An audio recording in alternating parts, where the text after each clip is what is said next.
Welcome everybody, Sci-Fighter here. We are getting into Ice Station Zulu. It's a Star Wars Edge of the Empire module made by Order 66 podcast. And my players, I'm down to two, and the other have probably suffered tragic player character deaths, so which we might see here. But we've got Gil playing Mela Myson. Is that how it is? Sure. Sure. It's your character. How is it? Melamycin. Okay. And we have Todd playing Sorrel Dark Rider. Dude. It's a very impressive sounding name. Very Star Warsy sounding name with the whole Skywalker, Dark Rider, Star Killer. I didn't make the name, but noun verb. Noun verb. Noun verb. Noun verb. I guess it's My more. son. Well, I didn't say that about your character. Yeah. Well. You know. But hey, we didn't make them. They're pre-gens. We'll see if somebody claims to be my father. That'll be interesting. All right. It won't be me. Well, maybe. I don't know. Apparently my character's addicted to sex. So. Let's try to be my daddy. I mean, hopefully we won't get into any of that in this little module. I don't know of any. I think I'm gonna make an edit to the a little bit of the character. Yeah, I've read through it, and I don't see any real circumstance that that's gonna come in handy. But Okay. Yeah. all right, I'm gonna roll my GM force die. Not that you might not try. Ooh, starting off I can tell you right now. two blacks. Mela's not interested in any booty calls. You don't know Very that. focused. All right. So I'm starting off with two light side for my roll. You mean dark That's side? what I said. No. Okay. I was reading light side because I was checking off all the light side pips I was erasing because you won't be needing them. All right, rolling a player one light side. I'll give you that. All right, that's fair enough. And a final dark side. All right, so we'll go pip 4. Convenient.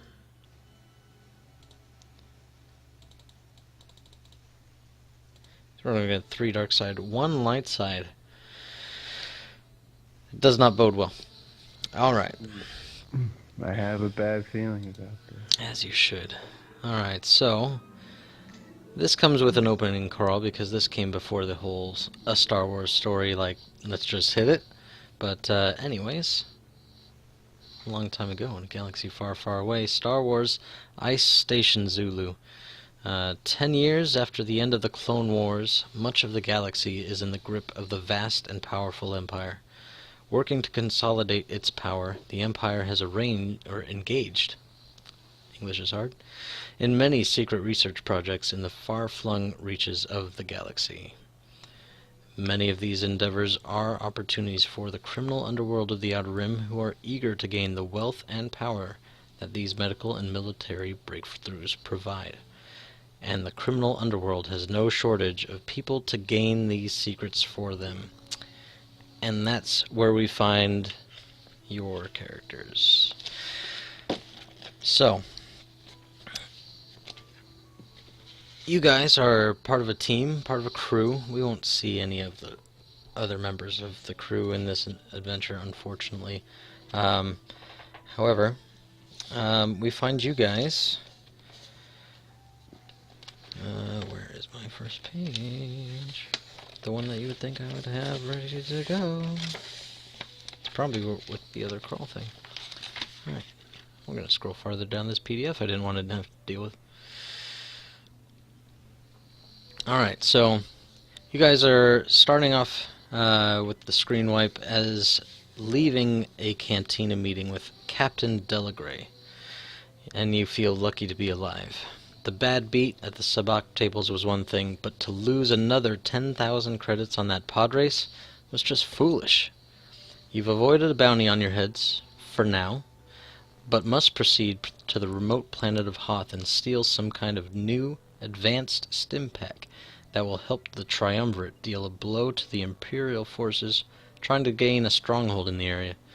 The only problem, the stim pack is being developed by the Empire. inside one of their penal facilities on the desolate ice world of Hoth. With sets of counterfeit Imperial uniforms and prisoner clothing, you are headed to your ship. The Triumvirate's captain's instructions were simple. Land and talk to the ground crew. Let them know you are there to meet with Dr. Tui about the XR-12 deployment. A Triumvirate agent inside will grant you clearance into the facility. Once inside, find the prototype Stimpex and steal it, along with all the research on it. Simple, right? Oh yes, very simple. What could possibly go wrong? Absolutely Right. nothing. Alright, so you guys are headed to your ships. You have some counterfeit uniforms and prisoner attire, and you set forth towards Hoth. You got a job to do. You lost some money, made some bad deals, and now it's time to follow through. So, is there any planning you want to do mid-flight? Mm-hmm. Who's the prisoner? Who's the lead? How about you? How about me? What? I asked a question. Who is the prisoner and who is the lead? Am I both? All right, time to go to jail. I mean, what kind of plan is that? I heard you like to wear handcuffs, so let's put some No, I like to use them. I mean, I could show you later, but in your wildest dreams. Nerf herder. usually, yes.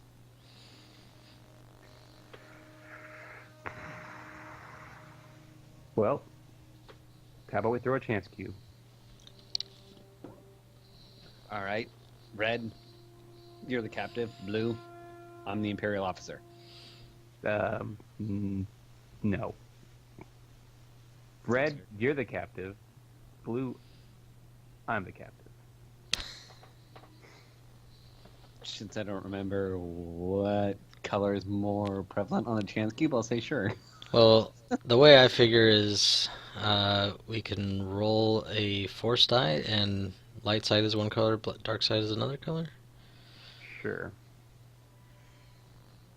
I call dark side. All Go right, ahead. all right, here we go, rolling it. See, this is why I don't gamble. Yeah. You think you've learned your lesson by now, but, being 10,000 credits in the hole and almost having a bounty on our head. Hey, how was I to know that it would be bad to bet on a Mira Luca in a pod race? I could have told you that, but then I mean, again, the odds. I mean, if they had won, though, we would be rich. I'm just then saying. again, don't listen to the gal who used to race on Tatooine. I mean, I clearly Cow, don't follow these things. I mean, women are only good for two things. Yeah.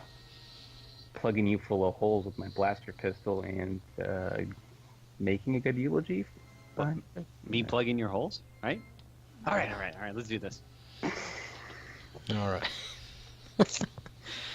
So, flying through the swirling snows of Hoth, you transmit the landing codes provided by the Triumvirate, but you get no response from the ice station Zulu. You begin to grow worried that the codes aren't good. Soon you realize that you can't hail the station at all. There are power and life readings. Scanning the area, you land in one of the covered hangars for the facility, the only one with the exterior doors open. As you exit your vessel, is there anything you want to do before you exit your vessel? So Todd's the prisoner. Yep. Are we just prisoners have weapons? Yes. He's going to have weapons. You can conceal them. Well, I have a what blaster can you... I have a blaster pistol and I have brass knuckles. A Caroline and Jill and Ginny. So I will definitely stash all of them. However, I don't think I can really fit Vanessa in this suit. I mean, There is Well, a hover I have sled a- in the ship There you go. with we'll like stash it on the hover sled. a box. Give me one of your guns. I have a blaster pistol. No, I'm sorry. What? Give me one of your guns. I have a blaster No. pistol I can holster, and I'll carry that one. That way, Ah. I can toss it Oh. to you and draw my own pistol. Sound good? Yeah. Pause. Hey, what's... We're paused. So you're gonna hold yours and then holster his? Holster mine and hold his. Oh, I'm okay. assuming it's going to be a blaster rifle of some sort. Oh, he spouted out a bunch of female gun names that yeah. he's given this weapon. I don't know how I'm many he's got. thinking of Jane Cobb from Firefly. That's I think that's exactly what it's supposed to be based on. Except a more sexualized version of Jane Cobb. Well, I mean that's all dealer's choice. He's the player. I'm sure other people probably play it different. Yeah.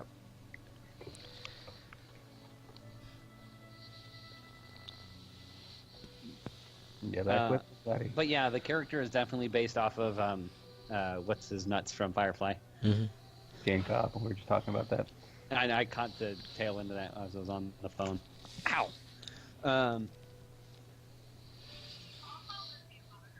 Yeah.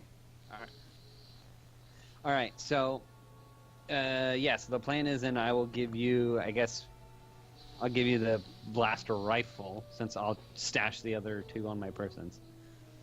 Sounds good. That way I can take all my weapons with me. Yep. Because you need to compensate for something. Not really, no. Okay, All right, let's do so what are you carrying on you? I am hiding my blaster pistol and my brass knuckles. All right. I'm guessing since it is Hoth, we're probably wearing warm clothes, so I think I could at least, for now, keep my gloves over my brass knuckles, and then my blaster pistol is just going to be tucked somewhere in my big old puffy jacket. In your underwear. Well, maybe. In case you need to grab it real quick. Okay. So concealing a blaster pistol and brass knuckles. So what are the encumbrance ratings on those? They're probably blaster pistol's probably pretty small. Vibro knuckles pretty small. I'm assuming it's an encumbrance of 1 for the blaster pistol. It's not listed on the sheet. Yeah, a blaster pistol is 0 to 1, I think, somewhere in there. I think a heavy's 2. And I'm sure brass knuckles are no bigger, so we'll go with a 0 to 1 for that as well. Okay. So we need to do a stealth check. What do we? It's going to be 2 purple to hide that size item. Okay. And what do we got? It's 3 green. 3 green. All right. You do have a single force point. Yes, we do. All right. Rolling it. And it's a complete wash. Interesting. Awesome. So which one was that to hide? I was just doing them both on the same roll. I didn't think we needed to do both separate Okay, rolls. that's fine. So you're looking at your prisoner smock, and there's just not really any pockets or any real way. You look at the waistband, but it's pretty worn and frayed. I mean, they probably got these uniforms out of like some kind of a recycling center or something where they're just getting rid of waste things that are just used and old. So the waistband's not really the elastic's kind of gone out of it. You can't really tuck it in there. You want to stash it in the box? You want to give it to him or her rather? Do you want to give it to Mela? Am I sitting on this like the sled here thing, or how are you? The sled is just like a cart, right? Right. So is there stuff on the sled though? And am I standing? It's on just it? a box that's on a little repulsor sled. So you can put things in the box. We could shackle you to the sled, and I was gonna say I'm asking how I'm being escorted. If I'm being shackled That's to the between sled, you guys. oh, right. If you're gonna shackle me to the sled, I'm gonna just basically. I'm gonna shackle you to the sled. We can hide this stuff in the sled, and I'm gonna rough you up to make it look real. No, you're not. Well, I'm leaving that part out until after you're shackled. That's good. Yeah, we'll just stash the blaster pistol and brass knuckles on the sled. Okay, so it's gonna be. He's gonna be shackled. My story is gonna be he resisted. I had to I had to put him Okay. down, So, hard, are you? so he's unconscious. If you're gonna be shackled to the sled, are you gonna carry the key with you? Is he gonna have the key? She gonna have the key? Is there only one copy of d- this key? I'll keep the key on me. okay. So, it'd be a maneuver to unlock him, things like that if you need to do it in a hurry. Right. Okay. Why don't we go the whole Death Star route and you just don't lock them, but you close them? Sure. Well, sure. Okay. Well, Chewbacca told me about that movie. It just may take a deception check if it comes to it, but nah, I'm gonna shackle for real. No, And then bust his lip. Give him a good fat one. no, you're not. There, to make it look real. No, what if he Shut gives down. you the key? I'll That way take the you key, can. but she ain't rubbing me up.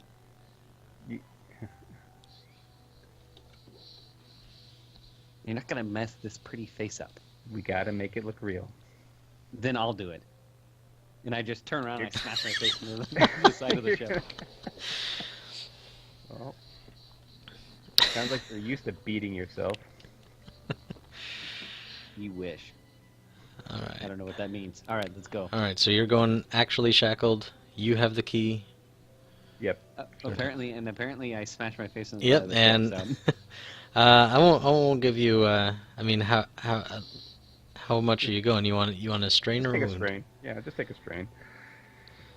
Strain for a little bruise. It's nothing damaging, but it looks good. Looks like you Well, got a so fresh if I'm backhand. If I'm taking a strain for this, then are we gonna get like a? You can have boost out a here to- you can have a okay. boost if you needed to be All for a right. deception All right, check cool. or Then I'll something take a like strain. I'll take a strain. that. All right. So as you exit your vehicle, good. as you exit your vehicle, something is not right. The platform personnel are huddled around a computer near the door that leads into the facility. They barely take notice of the ship landing, much less of your group coming out.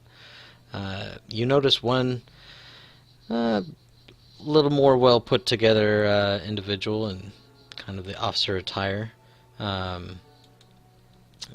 standing at the computer terminal barking instructions to his other people. He's got a couple troopers. He says, "You head over. You're medium range from them, Okay. and start making your way." Yeah, making my way to the entrance. I mean, I guess to the Sally Okay. Port or where they process prison. Okay. So, you start getting closer, and as you get more into earshot, he kind of turns over towards you and notices you, but then turns back to whatever he's doing. I don't have time for this now. We have a prison riot in progress, and the facility has gone into lockdown.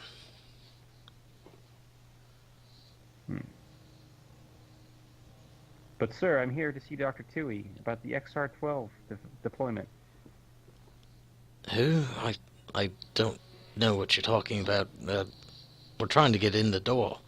We need to help out. Are you locked out of the prison, sir? Yes, the facility went into lockdown. We can't do anything. We're stuck out here. It's cold, and I need to get my troopers inside to help quell the riot in progress.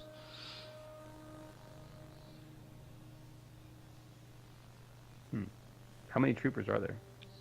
There are 3. 3 and 1 officer, and that's it? Mm-hmm.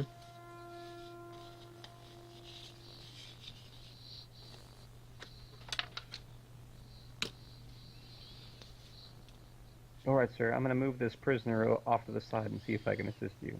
So I'm going to take the cart a little bit out of earshot, or a little bit out of the way, so I could talk to Dark Rider. Okay.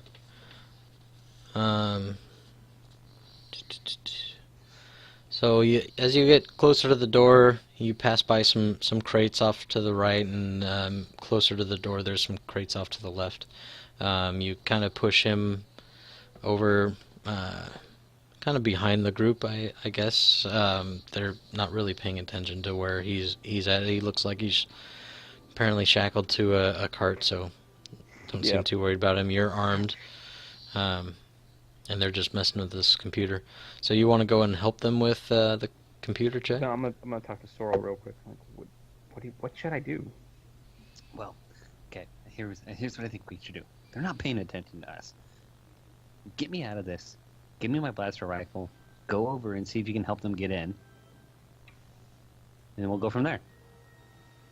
Easy, right? What about being incognito? Okay, here's what we do. You don't let me off of this sled. Then you go over and see if you can help them open the gate. Sure. Okay. Okay. Okay, so you head over, and he kind of gestures at the computer, just kind of waving his hand, like telling his troopers to get it open, and he turns toward you. All right, who are you, and what do you got here?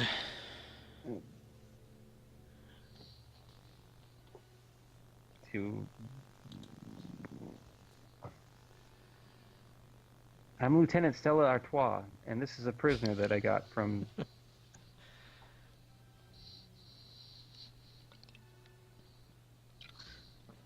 Dantooine. From where? From Dantooine. All right, well, let's see. Artois. I'm trying to remember from if there were any prisoner things coming in today. So you're lying, so that's a deception. Okay. So with him, it's going to be one purple, one red. What do you got for your deception?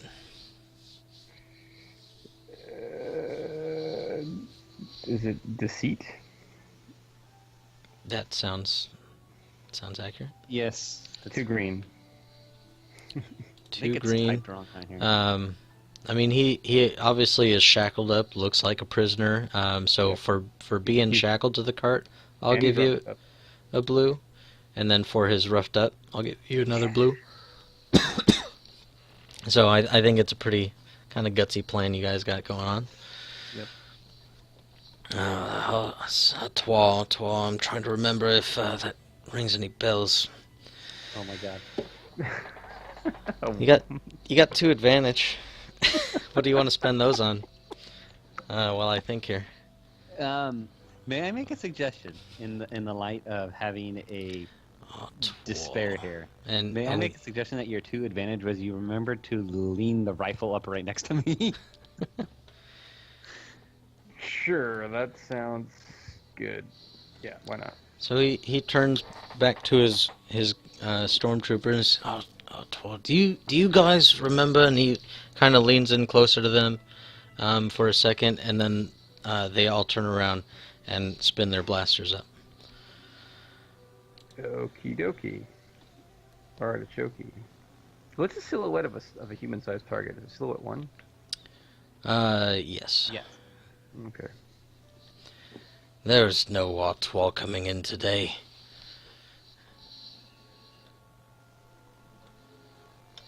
Apparently not. So are we rolling initiative, or is it? No, we're gonna roll initiative, and initiative. Yeah. So we'll go with cool checks. 1 yellow, 1 green for me. 1 yellow, 1 green. Doesn't matter. It's 1 yellow, 1 green, no matter which one I roll. So. Oh well, that makes it simple. 1 yellow, 1 green for me as well. Not trying to be too into it. So 1 yellow, 1 green for you as well. 2 success, 2 advantage, 1 success. All right. And for these guys,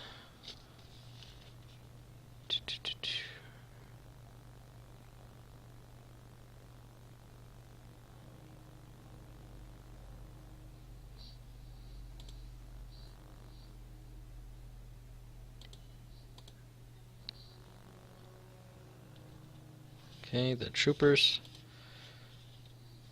Ooh.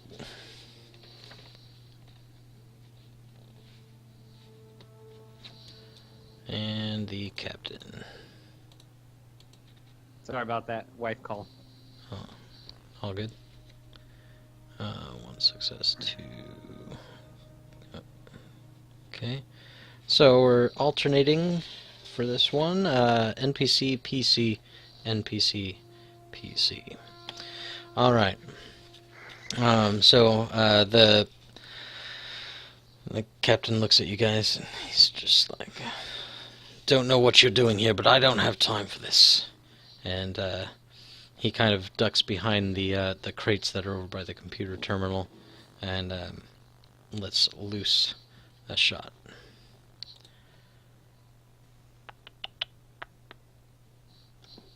Which is this paper. So many papers. You need another monitor. Yeah, I know. I just need a bat cave kind of screen with like Yeah. 18 monitors on it. Absolutely. That would be sweet. I got one you can have. That's it. Because I don't have the right cables for it. Alright, so he lifts up his blaster rifle and fires away. Okay. But he is on stun Where did setting. you- He's shooting over at you. Okay, I More- have a ranged defense. You have a ranged defense? Oh, I didn't put any defense. Or you guys are all engaged.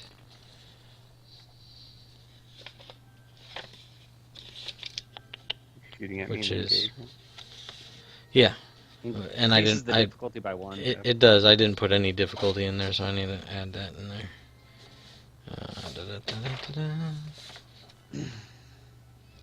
Alright, engage, ranged.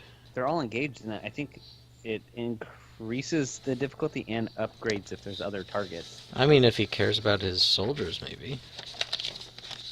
I mean, if he doesn't mind. Alright, Well, he doesn't mind, he doesn't mind, but it's still there. yeah. There's still a risk. Well, I mean, technically, on the first round of combat, nobody's necessarily like in fisticuffs, but I mean, is in engaged range.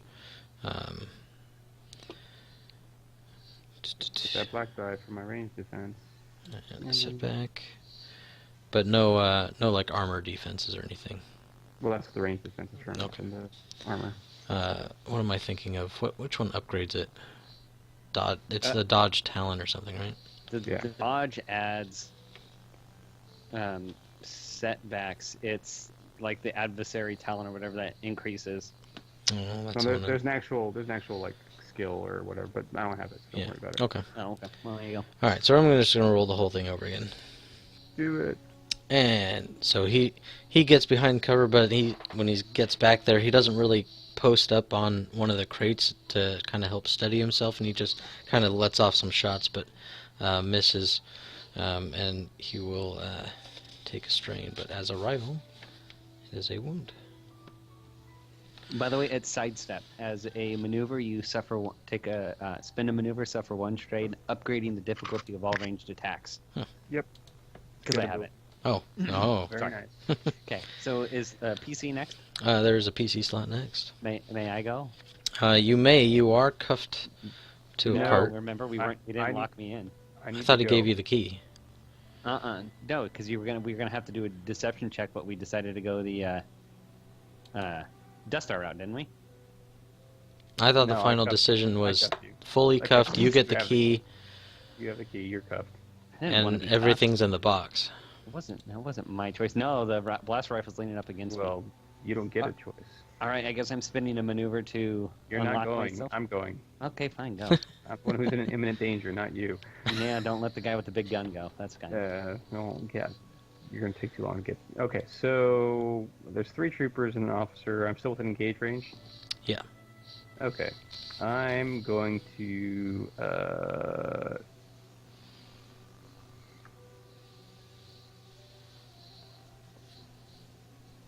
I'm going to drop a flash grenade at my feet and run away.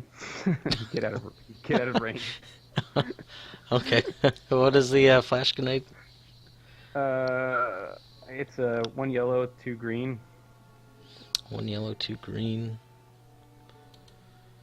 I mean, yeah. All right, and also engage. So you're just kind of lobbing it over to do a No, bright flash or I'm something. literally just dropping it. I'm not at my feet, so I could get some distance. Okay, get out of- so not really aimed or anything like that. Well, then Right. I don't think we even need a roll for that. Really, what does it do? It Well, I need disorients to roll or to see. I need to roll to see if I guess you don't have to count it as a ranged weapon. How about you just add like a boost die or something like that since he's just Yeah. dropping it? Oh, okay. Yeah. You can do I that. need to roll to see what it does because I have to spend. Oh, you have to spend certain things to get Yeah. activate. Okay. Yeah. Rolling it, and Oh, okay. So the triumph does not like count as a net success. There would be an extra success in the result area. But you do triumph and advantage. So the triumph can be just something that doesn't involve uh, directly what the grenade does. Well, it doesn't need a.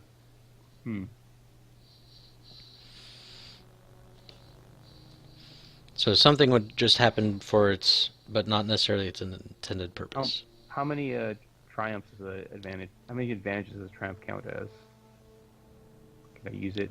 I believe it just counts as a success, and then it's a triumph. So I mean, you can use it for. Yeah, I can use it for. It's just a triumph for up to 3 advantages.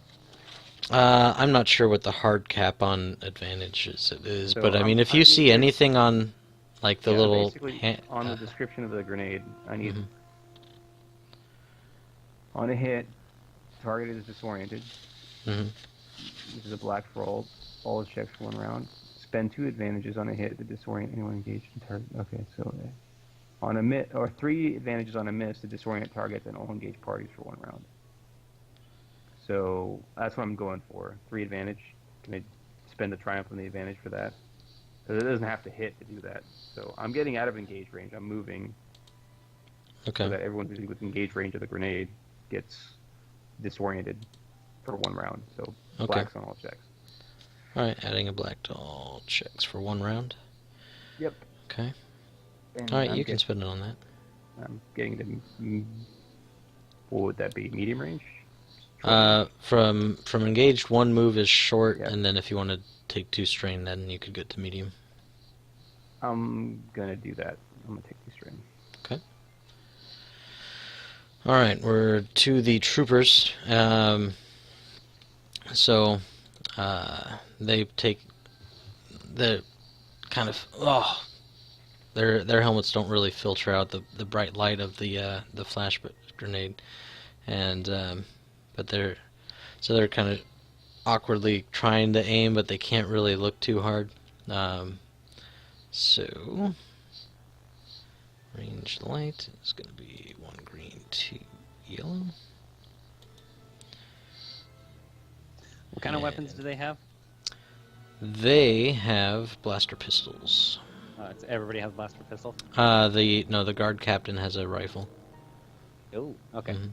Yeah. All right. Target priority. Pretty much. I mean, you got one guy that's cuffed and one guy that's actually trying to fight. For my round, I want to go with the guy with the big gun. Oh, okay.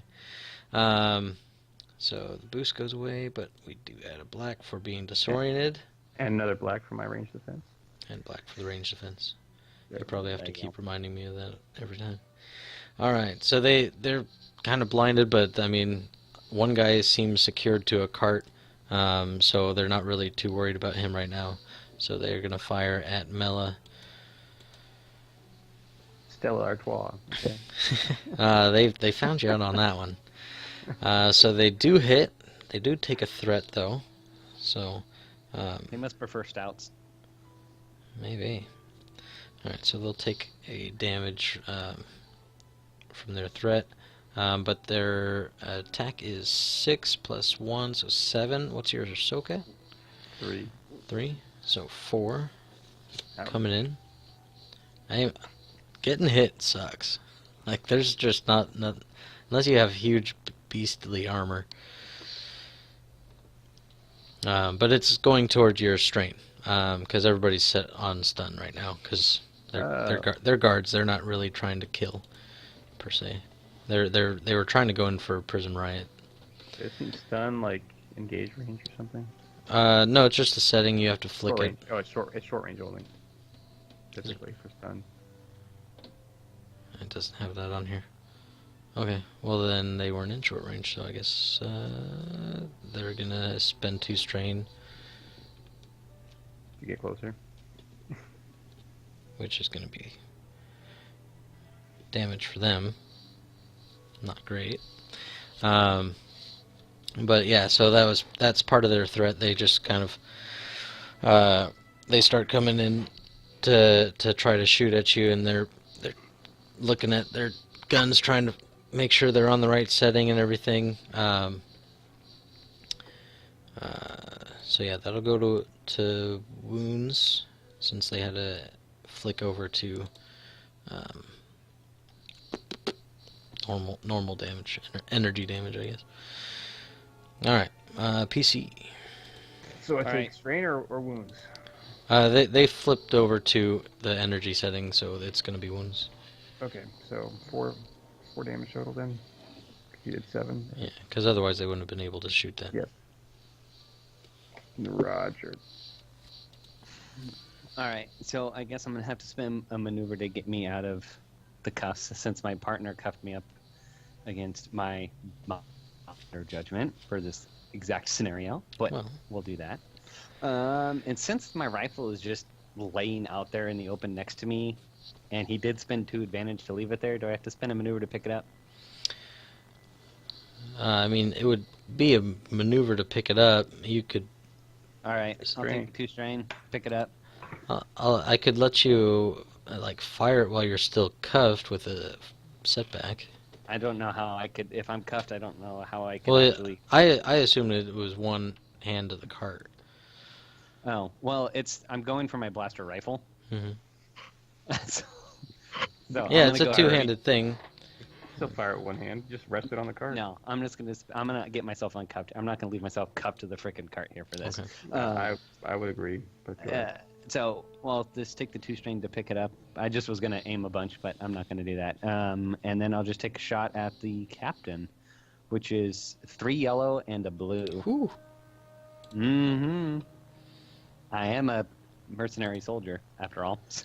I suppose, and they're not engaged with anybody that you care about, so... How far am I medium range from these guys? No, you're engaged until you move. Wait. I'm engaged? Didn't he push me off to the... He's off the side. He took me away so he could talk to me. Yeah, the ramp is like a straight line. Like, your ship landed, and then there's just a walkway, and they were over on this side working with the computer, and he just kind of shuffled you in behind them because they were facing this way, and he put you behind him.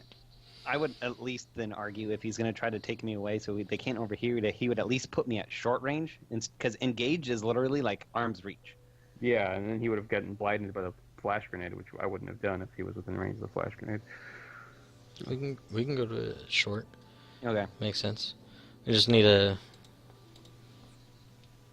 be specific on where we're putting people. I figured he would push me back, like, up towards the ship. Yeah. Like, because we landed at medium range from... Yeah, right? I wanted him out of the way a little bit so I could chit-chat with him and then get back to them. Okay, statements are better than assumptions. So, alright, so we're gonna go short range. Okay. Oh, that's a beautiful roll. And I'm shooting at the cap. Shooting at the captain. He is an adversary, so that gets upgraded. But he doesn't have anything else. No ranged or melee defense. And... Okay. No, I was looking to make sure I didn't have anything else. Oh, okay. Anything fancy. Well, you shouldn't need anything fancy to overcome that. Ooh! Oh my god. I mean, you hit him hard, though. So let's take solace in that. Oh my god. Alright, so what's the damage on that sucker? 9. 9 plus 3. Yeah, I'm gonna say that I get, like, I took one shot and I hit him, like, square, like, in the chest, and I, like, caused him to stagger and stuff. So, what's her name again? What's your name, Gil? Mella. Mella's gonna get a boost die. Okay, she's gonna get a when she boost. goes, because he got hammered. Alright. Still one more advantage. It's 2 advantage to somebody else, right? 2 advantage gives it to, like, this specific person, but since there's only 2 of you, you don't really have to go that far. One advantage is the next person to go. Yes. Alright, well, I'm just gonna... Can I give him a setback for 1, or is that 2? Let me see. I think it's the same as a boost. Recover 1 strain. Alright, that's a Active. recover strain. If I can't give him a setback, I'm gonna recover a strain. No, No, that's that is 2. Okay, so I'm gonna recover a strain. So I'm gonna give Mela, right? Yeah. Yep. Mm-hmm. Mela a boost and recover a strain. All right. So I mean, you're trying to do that pretty quick. So you grab the rifle, and you uncuff yourself, and then you just lift it up, but you don't really brace it too well, and get in your stance, and so you kind of tumble over the cart. So you're prone on the ground behind the cart. Okay. But you hit him really hard. I just had this vision of like me laying down and my feet are like up on the crate. You can just see my boots sticking out. That's exactly what happened. You're right. I'm just laying there. just like grab it, cuff, bam, whoa. And he's laying there smiling because it was such a big, beautiful shot. He was actually Because you knew you hit. Like yeah. I'm just like yeah, baby. Oh yeah. Okay. All right. Going back to the top of the order. Guard captain. He is going to. He's really hurt. You can tell he's this big smoking wound on his chest from this blaster rifle shot, and he just orders his troopers. He's get over there, and he tries to look around through his pockets for like a stim pack, but he doesn't really find anything. So he just gets kind of hunkers down behind the crates for some extra defense. So he makes sure he's well behind them, so he'll upgrade the difficulty for another shot at him. And that's his turn. We're up to a PC. Good night. Yeah. I could probably kill him this next go round. I'm going to.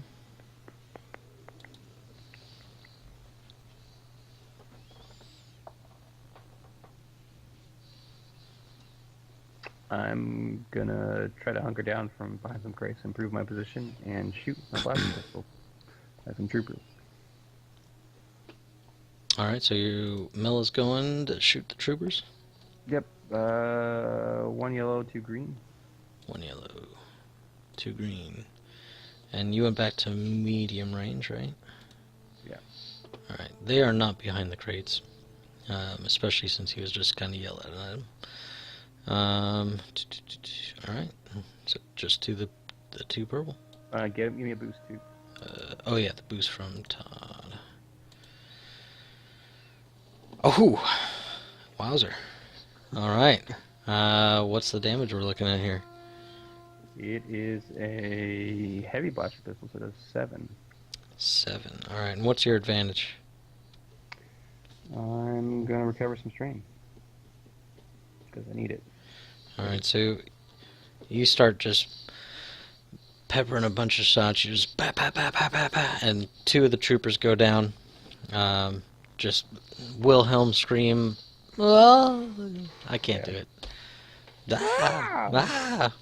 I don't think anybody but Wilhelm can do that, so That's, all right. that's true. That's why they still use that in modern movies, man. Like, it's classic. All right. So 2 of them fall over, steaming holes coming out of their armor. The last one, he looks over towards this crate with the legs sticking out behind it, which I'll give him a setback for shooting, but because he shot the boss man,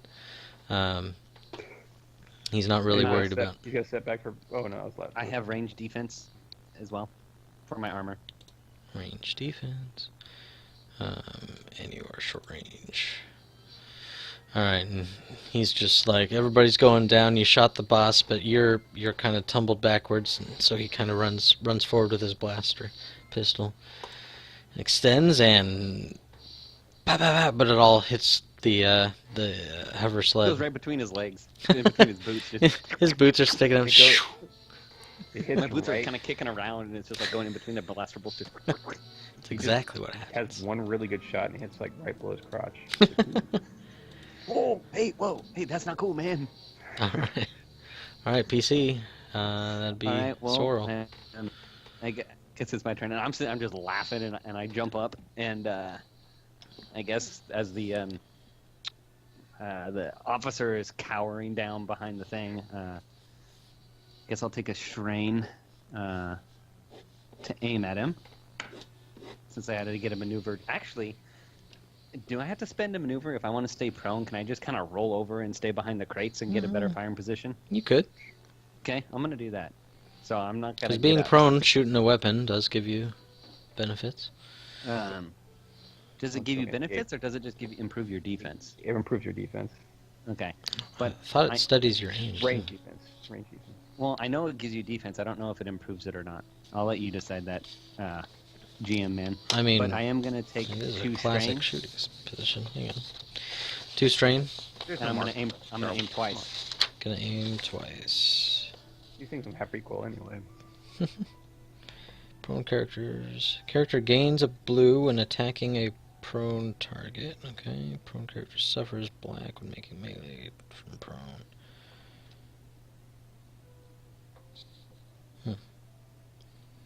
Alright, I guess it just makes it harder to hit. I guess I'm just thinking shooting positions in, life, but In real life, yeah. For Yeah. Star Wars. I guess. You shoot rifles with one hand. Yeah, there's not really too much recoil with laser guns. Alright. Yeah. So I will spend the 2 strain to aim twice, though. I'm gonna take a shot at the captain. So that's gonna be 3 yellow, 3 blue. Alright, and short range, so 1 measly purple. Yeah, but he is behind all that cover. So 1 red as well. And the reds have not been nice to you guys. Alright, here we go. Blow his face off. Oh. So how does this look? Because that's disgusting. It How much damage is looks that? it looks like this. He's carrying like behind there, and I take aim. I 16? shoot him in the kneecap, and he jumps up, and he's like ah, and I shoot him in the shoulder, and he's like ah, and then I like shoot him in the abdomen, and he like bends over, and when he bends over, and I shoot him in the top of the head, and then he just falls over dead. Just smoking holes from everywhere in his body. Yeah, I systematically like they're individual shots. I systematically like I'm mess this guy. I'm just like pew, pew, pew. Alright, sounds good. Yeah, that is a total of 16 damage, by the way. Goodness gracious. Alright, but to do all that, that kind of does take it out of you a bit. It was a pretty intensive move. So 2 strain from this Alright. threat. Okay.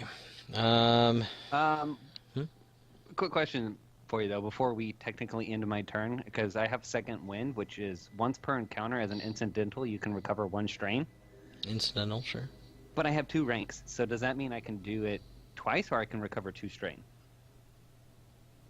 You're the one with the talent. I'm not sure. I don't have any of your stuff up. I don't know. I literally like it says once per encounter as an incidental, you can recover 1 strain. It gives a short description, and then it just says rank of 2.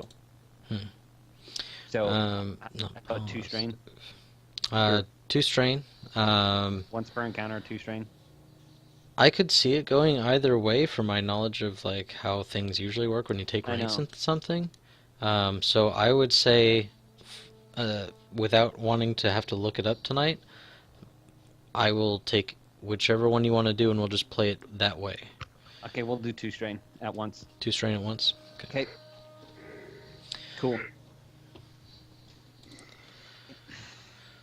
All right. feel good about Back to the top of the round. Troopers just like standing there, like, oh my goodness, what is going on?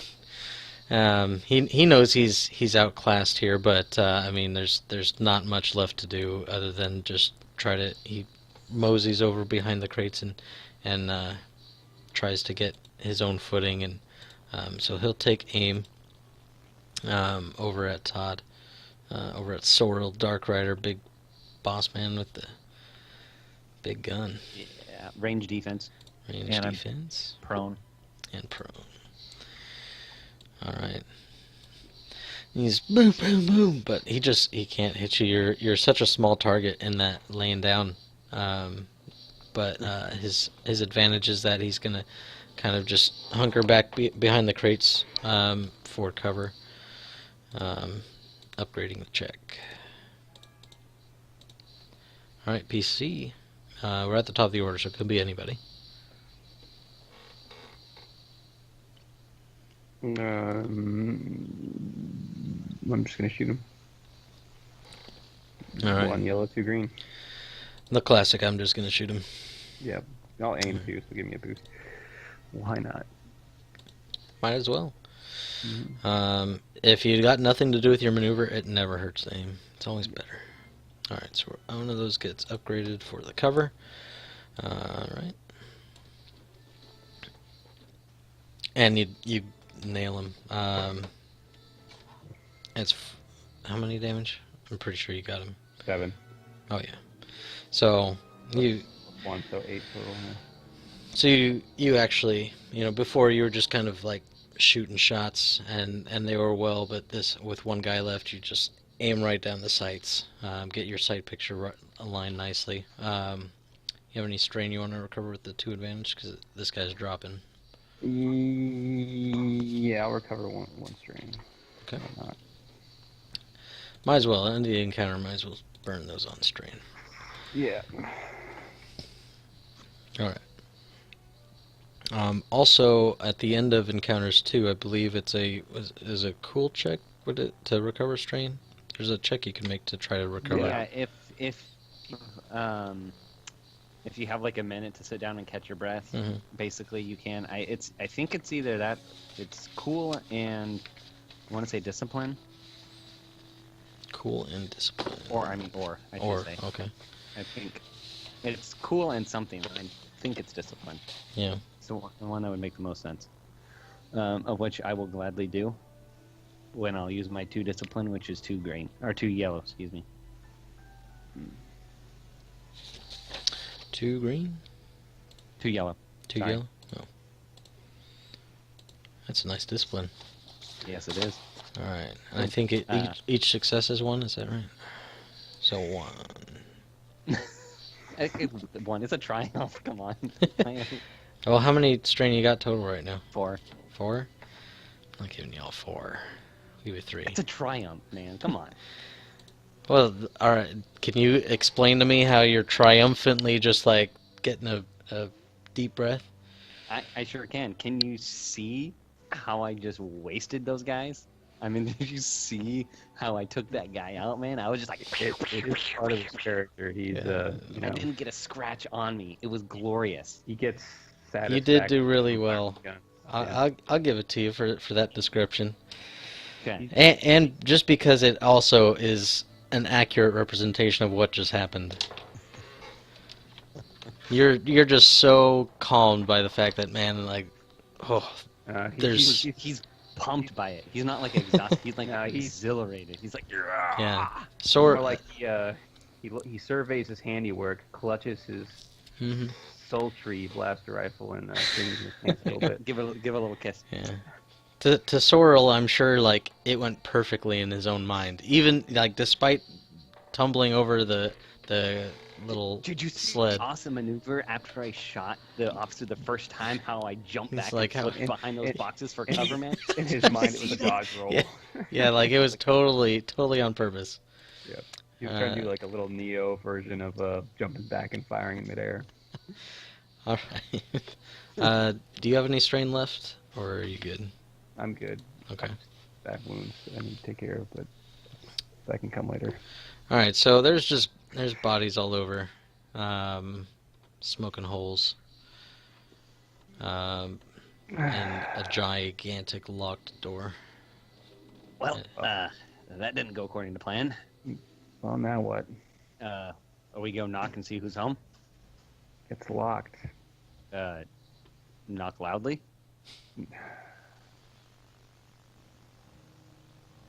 How about we unlock the door? Have at it. All right. I walk over to the console and I look at it and I'm like, all right, where's the unlock button?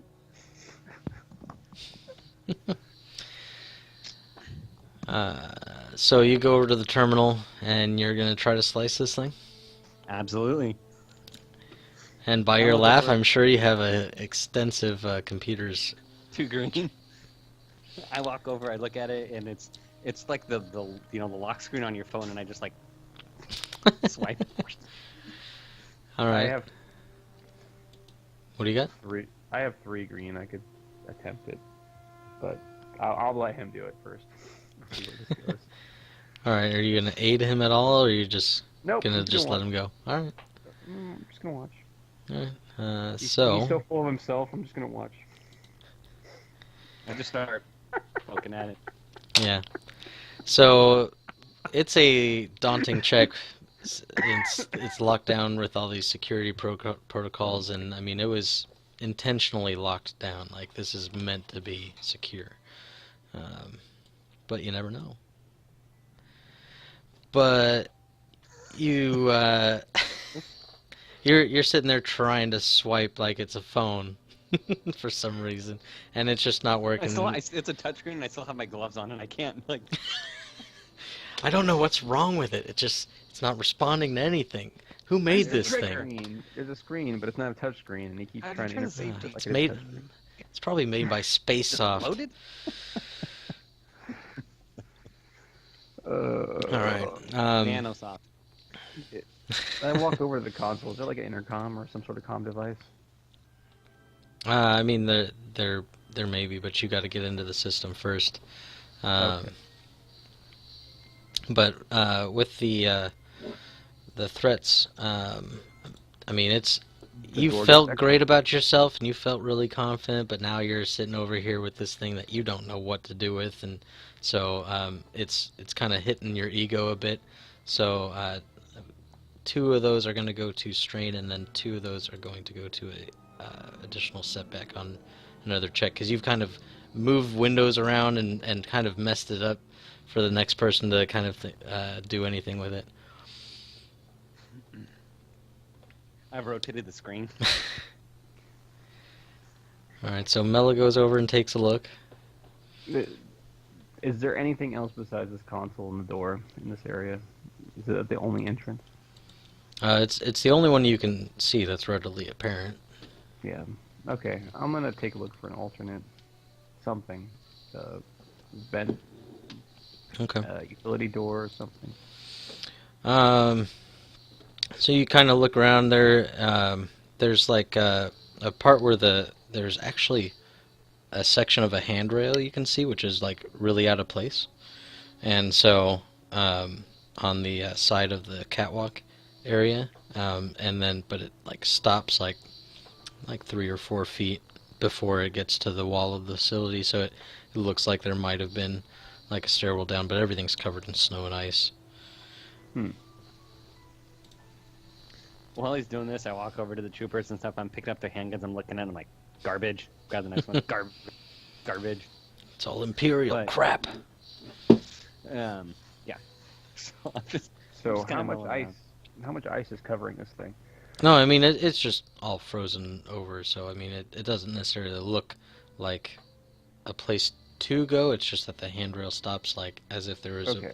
a I'm gonna try place to to continue on. kind of use my hands to chip away and see if I can investigate the area more. I mean it's an open path. It's just no longer like a clean walkway. It's just snowy and icy and Oh, okay. Yeah. So I'm gonna follow the snowy and icy path then, here. Like Hey, where you going? that. So just ignore him. so you're just gonna keep walking. And then I just kind of follow. I'm gonna just give him the cold shoulder. All right, nice one, says the dad in me. Yeah. All right. So, as you're going into the cold, depending on how long you guys end up staying outside, you've been outside for a little bit, but because of the heat of combat and everything, it wasn't too big of a deal. But now that you're kind of going into the snow and ice, we're going to be making periodic survival checks to see how the cold's affecting you. Fun. Mm-hmm. All right. So how far do we get before the first check? You're starting to get cold. All that adrenaline is kind of coming down, and the sweat that kind of built up too, that starting to freeze and stuff. So I mean, you don't get too terribly far before the first one. Okay. So it's going to be a hard resilience or survival check, whichever you would like to use. I would like to make a resilience check. Okay. I'm going to make a survival check. Would you like to go first, ma'am? Sure. Give me 2 yellows, please. Okay. I would allow you guys to group up and be together on it. It'll upgrade the difficulty of the check, but you can group your survival checks if you are trying to stick together and just be really slow and methodical about the way you're going through things, and you're sticking close to each other, so a bit of that body warmth kind of a thing. No. No. No. No. So No body. Come on, it's better All to right. share body heat. what's your positive dice? 2 Mela? yellows. 2 yellows. Yeah. All right. And you are totally good, man. You're just like, Damn. "Man, somebody leave the heater on." But as you think somebody would be. Him suggesting to share body warmth. He's like, just like it's heated.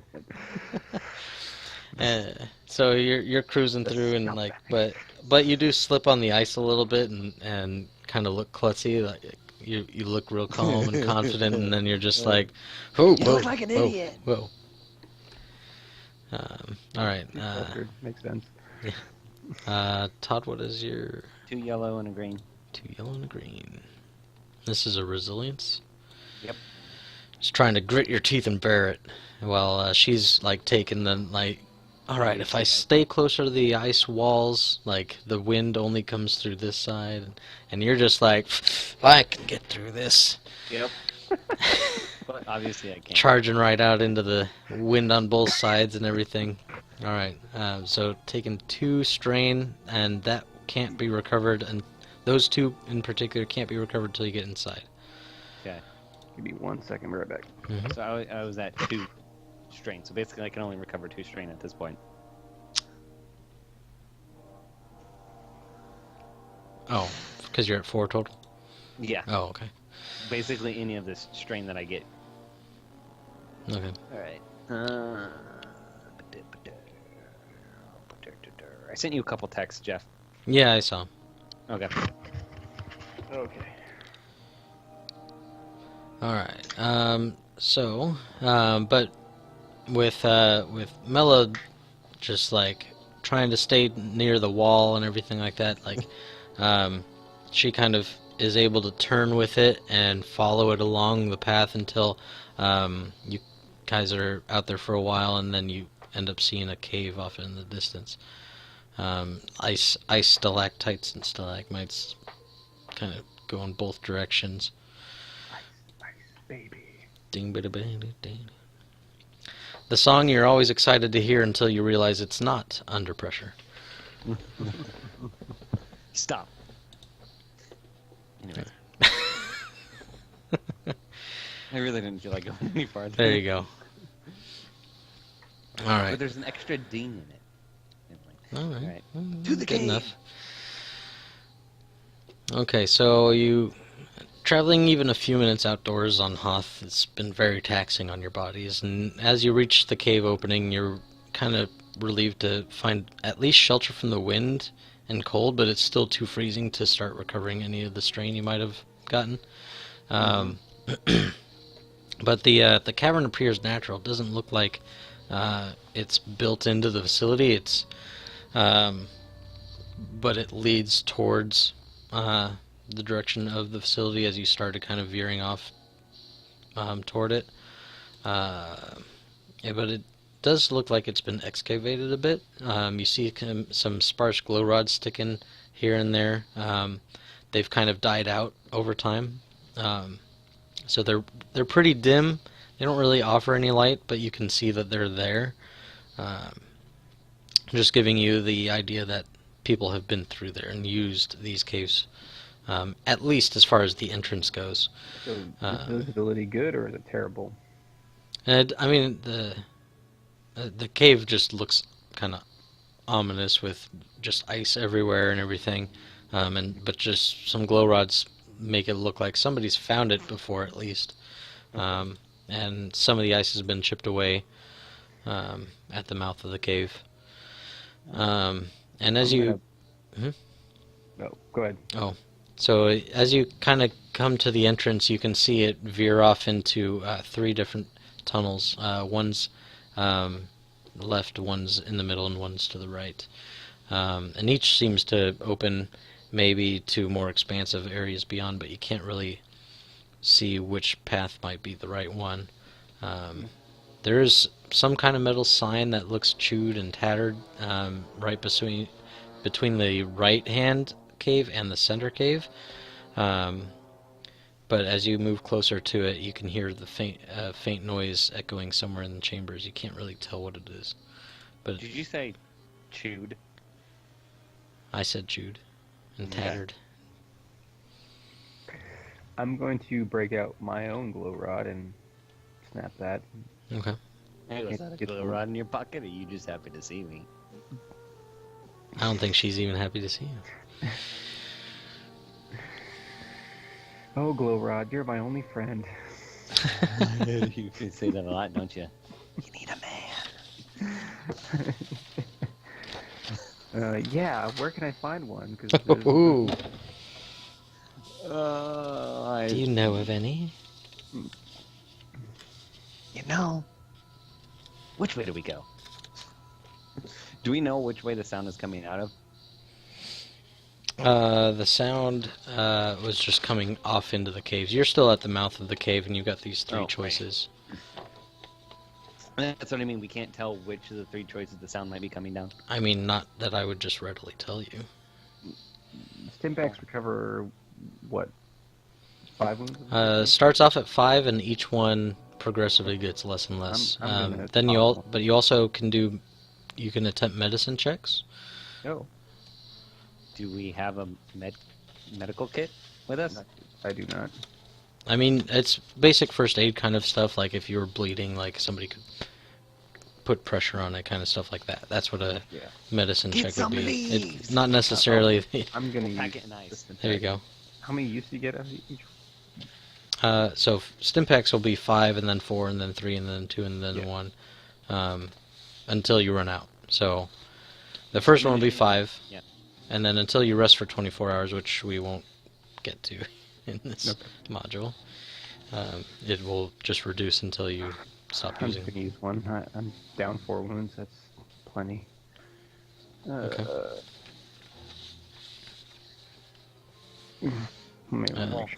Fighting condition. I'm gonna walk up to the sign. I'm gonna look at it and I'll see if I can read anything. I'm like, something's been gnawing on this sign. And then I'm gonna cock my head. Do you hear that? And I'm gonna kind of like approach each of the caves. I'm gonna kind of lean in and listen and see if I can tell which one the sound is coming out of. I'm gonna use my glow rod to try to investigate each cave entrance a little bit more, see if I can see more deeply into it with the light. Okay, so it sounds like some perception checks are happening here. 1 and 1. 1 and 1. Oh. Alright. Oh, successful. Yes. Alright, and so you were listening for the sounds? Yeah, to see if I could tell which cave entrance the sound was coming out of. So as you're kind of just like listening in, like you heard a couple rumblings. It sounded either to the left, but as you remember, you kind of just sticking your left ear towards the caves, but so it could have been left or right, but it didn't sound like it was coming directly from the middle path.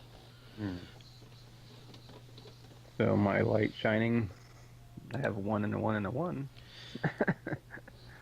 A 1 and a 1 and a 1? Oh, 1 boost. Yeah. All right.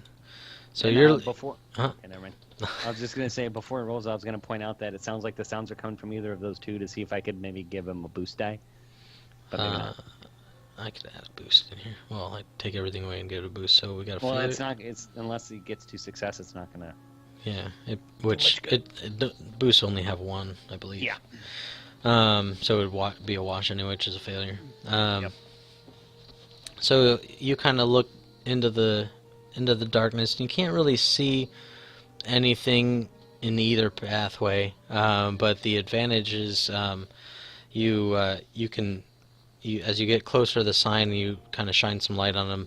The signs on the center and the right hand path has big yellow signs say "Beware." Well, Oh, I point down to the right one. I say, "Let's go down that one." That's where the sound was. Sound sounded like it was coming from that one. The left has no sign. The right has a sign. That must be our way. the sign says beware, dummy. I hold up my gun. All right, I'm where. I'm gonna go down the left. Have You go fun. left. But, fine.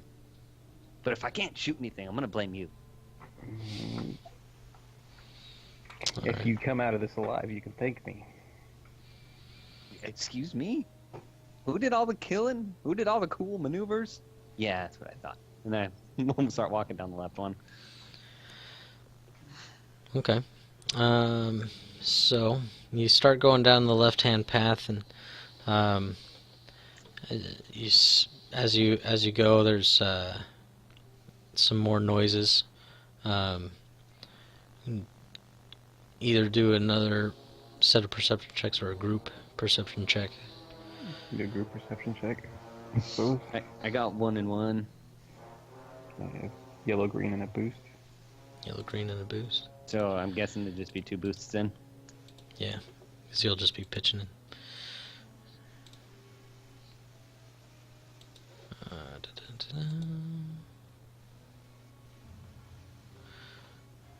Alright, rolling it.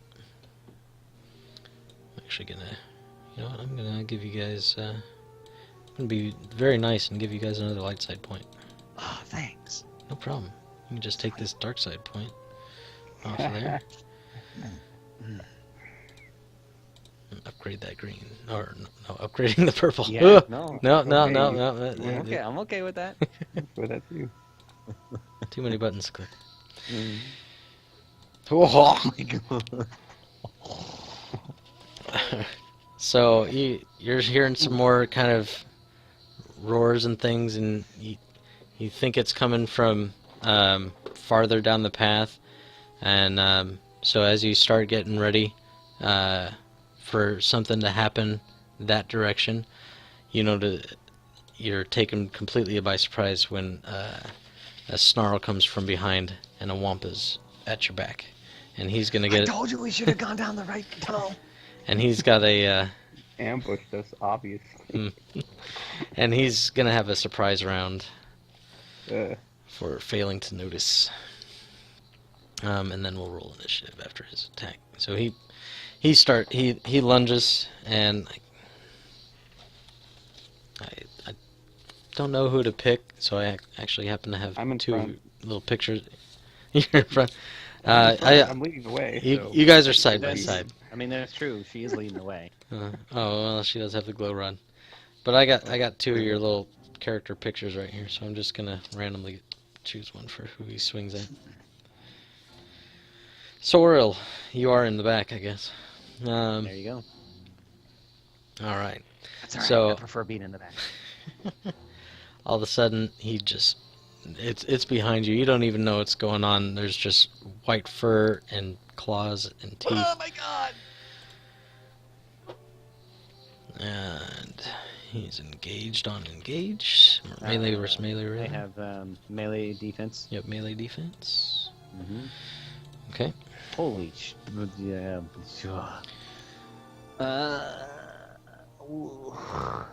Okay. Yeah. Well, okay. All right. And so he just claws right at your back. You don't even have time to turn around and just searing pain all of a sudden. I mean, the blood's a little warm, so that's kind of a relief, I guess. But just scrapes right down your back. Um, so that is 7 plus 4, so 11. And he's got Pierce 1. Oh my god, I have a soak of 4, so I take 8. 8, yes. Goodbye, Sorrel. It was nice knowing you. Alright, and with that we will go ahead and roll initiative.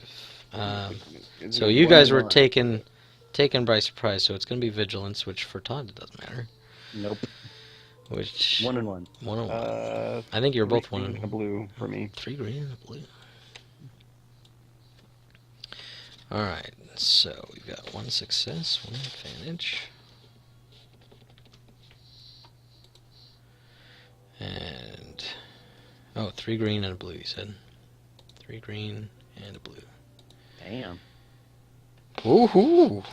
3 success, 4 advantage. One would think that would allow you to go first. Let's find out.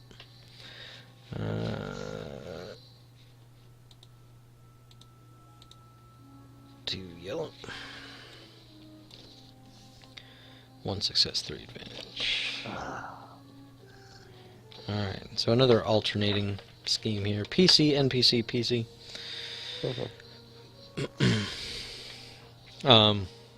You want to go first, Todd? There are some giant icicle things sticking from the top and the bottom of the cave that you can use for cover. Or do you want me to go first and try to deal some damage to it? It's are we both? Are we both ballistically at engaged range?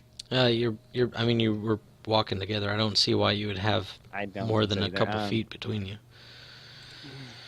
Because I do have a base damage of 9, so I can do a hefty amount of damage. With that 16 shot, you can do a hefty amount of damage for sure. Is the Wampa still a silhouette 1, or is it like a silhouette 2 because it's big? Wampa is a silhouette 2, I believe, but it doesn't give you any advantage or benefits until it's 2 or more above you. Gotcha. Yeah, so like Rancor would give you something. I mean, I seriously doubt that either of us are going to put this thing down. Hold on a sec, I'm thinking.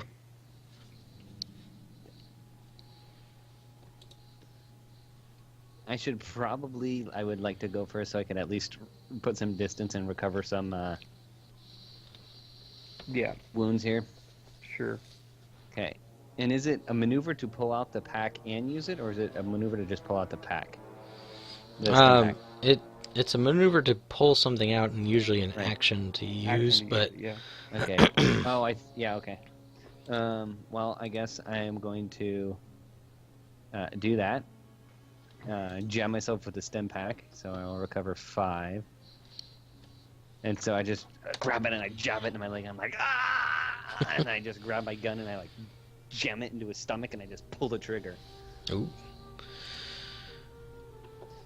Which is 3 yellow and a blue. Jeez. All right. You're doing what? Yeah, so I recovered a bunch of wounds and then I just jammed my gun into his gut and I just pulled the trigger. At point blank, okay. That's a big gun to shoot that hard. All right. But I do have a forearm grip, so it only increases the difficulty by 1 instead of by 2 for a ranged heavy. All right, so you are ranged into engaged, so it upgrades. So it's gonna be 1 on 1. All right. No, it increases the difficulty, not upgrades the difficulty. I've got here or upgrades. If you're ranged against an engaged target. Mm-hmm. It upgrades the difficulty? That's what I've got here. Okay. Well, I guess I need to take 2 strain to heal myself. Alright, rolling it.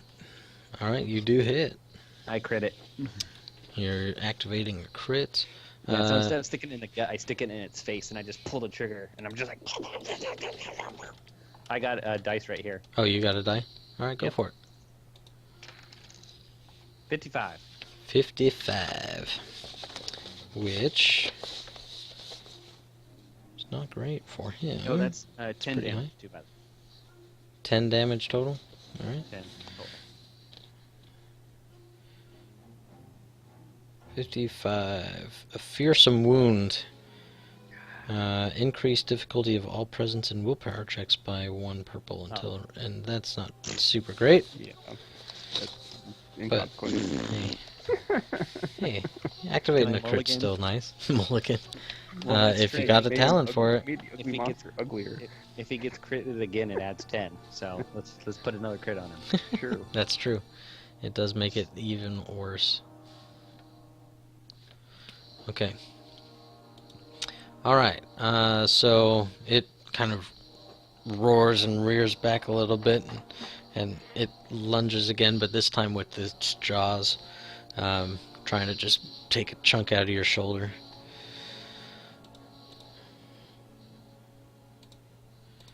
Setback. Sit back, no boost. Yikes. Alright. Yep. Yikes. Yikes, indeed. Yeah. So it just reaches in and just rips into your shoulder a little bit, and just through the warm clothing you've got on and everything, just it rips it out. It's gonna be 7 plus 3, 1 advantage, and a pierce 1, so 7 plus 3, 10. One of those is not soaked. Okay, so I have a soak of 4, so that means I take 7 damage, so I'm at 10 wounds. Oof. You're at 10 wounds, even after getting hit. Yep. Yikes. Alright. Okay. My turn, I suppose. That would was hope the so. last one. Okay. Yeah. Mela just screams, "Sorrow, no!" And I'm going to use my force move power. So 2 yellow, a green, and a force die, please. Well, the force die is to activate, right? Right. So, But it's included in the same roll. oh, and then it's just how good it is. Is there? Right. I haven't done the difficulty on that. Actually, I'm gonna use a light side point. The difficulty is going to be the silhouette of the object I'm trying to move, I think. Okay. Okay. And you're So you're spending I'm a gonna destiny try point. Yeah. To upgrade that last green to yellow. All right, and you're just trying to push it away. I'm trying to move a silhouette 1 icicle. Oh, stalactite. silhouette 1. Okay, I thought you were trying to push the Wampa. Nope. I'm gonna use a icicle stalactite as a missile to Ooh, I like. impale the wampa. I like. It's actually very cinematic. I'm gonna give you a boost for that. Just I like the idea of it. And a light side point to boost, which I imagine you're gonna spend to activate the Yep. power. Yep. Okay. So the stalagmite's pretty It's gonna deal 10 damage for a silhouette 1 item. So that's plus gonna be the a 2 total of 12. successes. Yeah. Yeah. Yikes. Alright. Oh. Alright. So you reach into the force and tap into it, and just, I mean, everything in you that is, you know, because you're a light side force user, and so, I mean, just your innate urge to protect somebody, I imagine, is just what you're channeling through, and you take this icicle down from the ceiling, launch it at the Wampa, and just impales it just right through the chest, just and it snarls, but it just lands right into the wall, and the icicle sticks to the wall, and the Wampa like kind of moves around for a second and then slumps over. Okay. Blood's Mela just kind of wipes gushing some out. from her eyes, and she's like, "You idiot! Are you okay?" Oh yeah, I'm fine. There's like blood just running down my face, and I'm staring. I'm leaning over, and I'm like, I'm good. Don't worry about me. Why do you ask? Do I know if she's a Force user, by the way? Have we been on this team thing? Have I seen this before? That's between you two. That's why that's what I'm asking. Yeah. You may have caught wind of it from one of our fellow crewmates. Remember Mella's backstory? There's a smuggler that is part of our crew that has kind of taken her under his wing. It's up to you. It's of no consequence. So. Is it something you've been trying to hide this whole time? More or less. Okay. Yeah, it's probably the first time she manifested it in front of him. Okay, I mean, he's too beat up at this point to really take much note of that, but...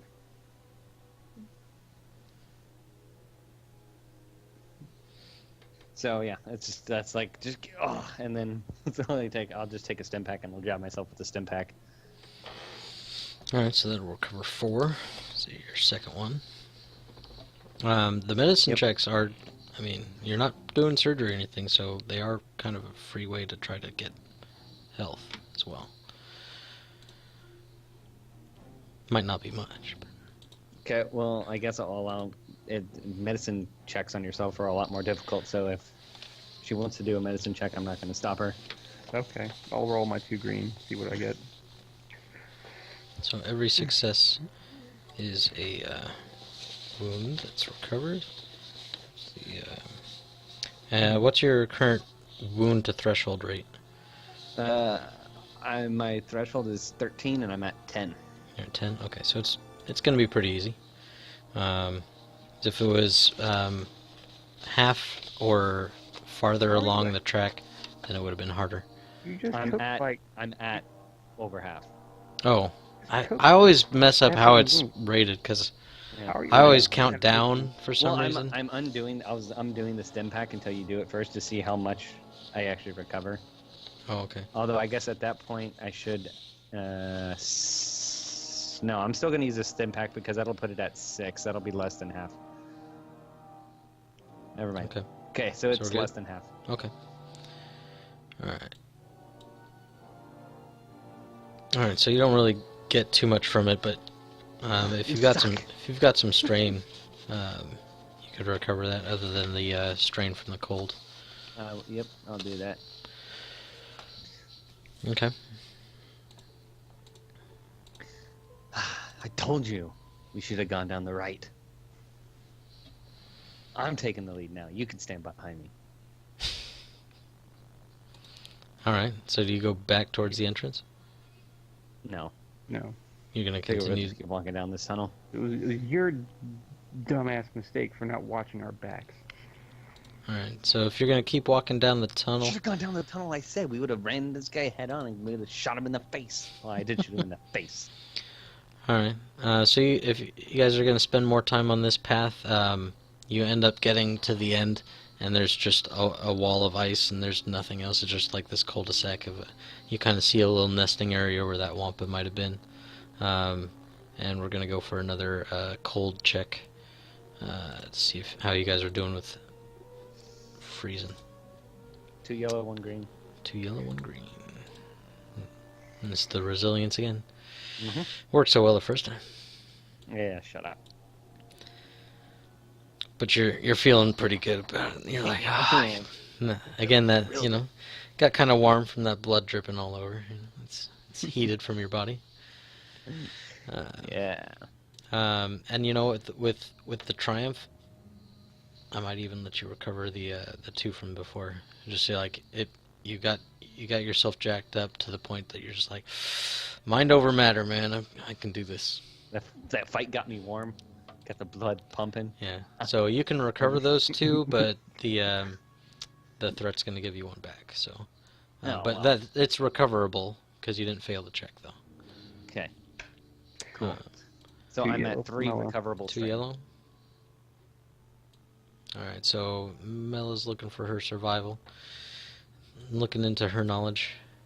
and she's good. She's trying to keep out of the pockets of cold air. But I mean, it is a bit brisk, so she'll take a strain from that. All right, where are you going?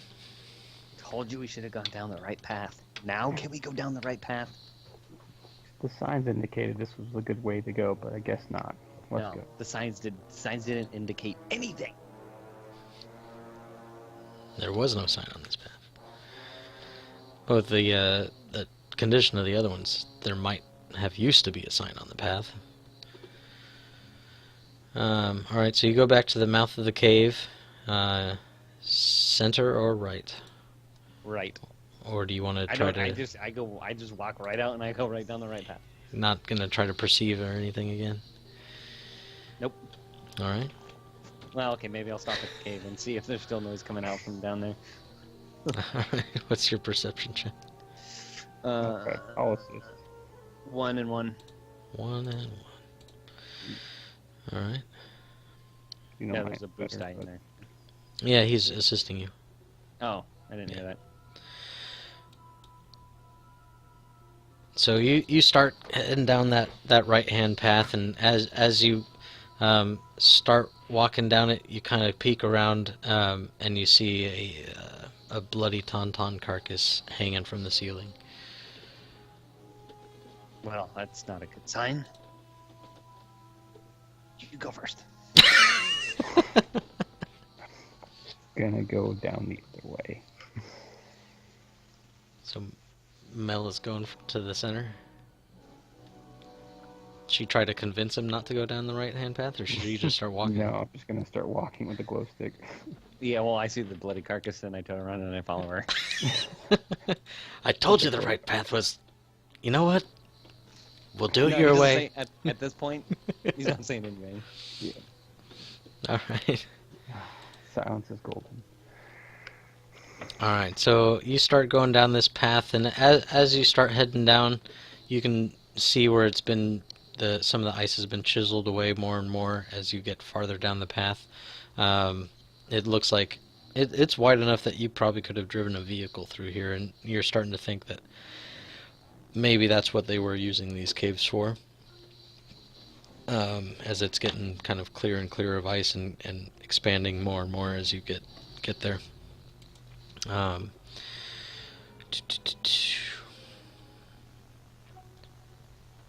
Alright, so you arrive at looks like a maintenance dock area. There's no personnel out here or anything. There's a computer terminal. The door is shut. But as you reach the maintenance entrance, I mean it's a little bit higher up, kind of like a truck backing into a loading bay, right? It's kind of off the ground a couple meters. There is a step ladder going up to get you up there, because it's kind of just a service entrance. Once you climb up, you can kind of see the loading doors close. There's just the small computer terminal that is working, and an access panel, like a maintenance access panel to the right side of the door, but the indicator's blinking red. It's also got some like code symbol keys on it.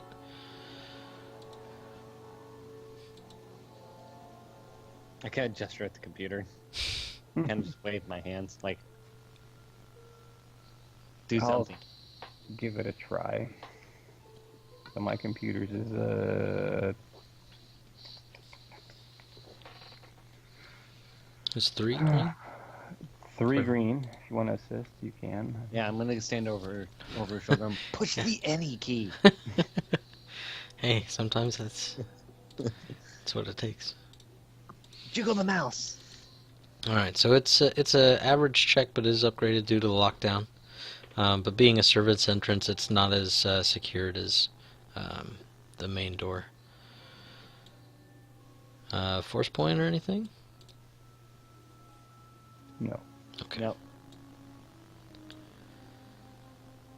No, you don't need it. You don't need it. So you start hacking away. I mean, the threat is you tried to push the any key, or he reached down to push it for you, and you're just, just get back. Let me do this. I told yeah. you that was the right button to push. The button said unlock. It's not that hard. Beginning to think I should have left the monster to eat you. Hey, on the bright side, there's no despair to trigger the alarm that was on there. So the door kind of starts grinding open as it starts trying to clear some of the ice from the track that's built up. The stench of death is what hits you first, because you can't really see too much until Mela brings her glow rod a little closer. When you start kind of going inside, you're seeing half-eaten corpses, and you're just bloody support staff and medical personnel and guards. Just everyone's everywhere. You even see a couple people in kind of some orange jumpsuits, the same kind that Sorrel's wearing, and just everybody's just a kind of a bloody mess. There's a long dark corridor in front of you, and the room you're in right now is kind of a square receiving base for all the goods and everything that come into the facility. Exposed wiring and light fixtures are just hanging all over the place. Everything's just kind of been destroyed. There's blaster marks everywhere, and just all the people look like they've been slashed or chewed or something. And then on the floor you see this thing that you haven't really seen before. It's gray skinned. It's pretty pale. It's a bit slimy, mucusy. I mean, it's dead. It's laying there. It's not breathing or moving or anything. It looks like it was stabbed in the neck with a prison shiv, and it's on top of one of the prisoners. But it looks like they kind of got each other at the same time. But the weirdest part is that the creature itself is wearing one of those orange prison jumpsuits. I don't like this. Well, this is fucked up. Can we go home? You got a job to do.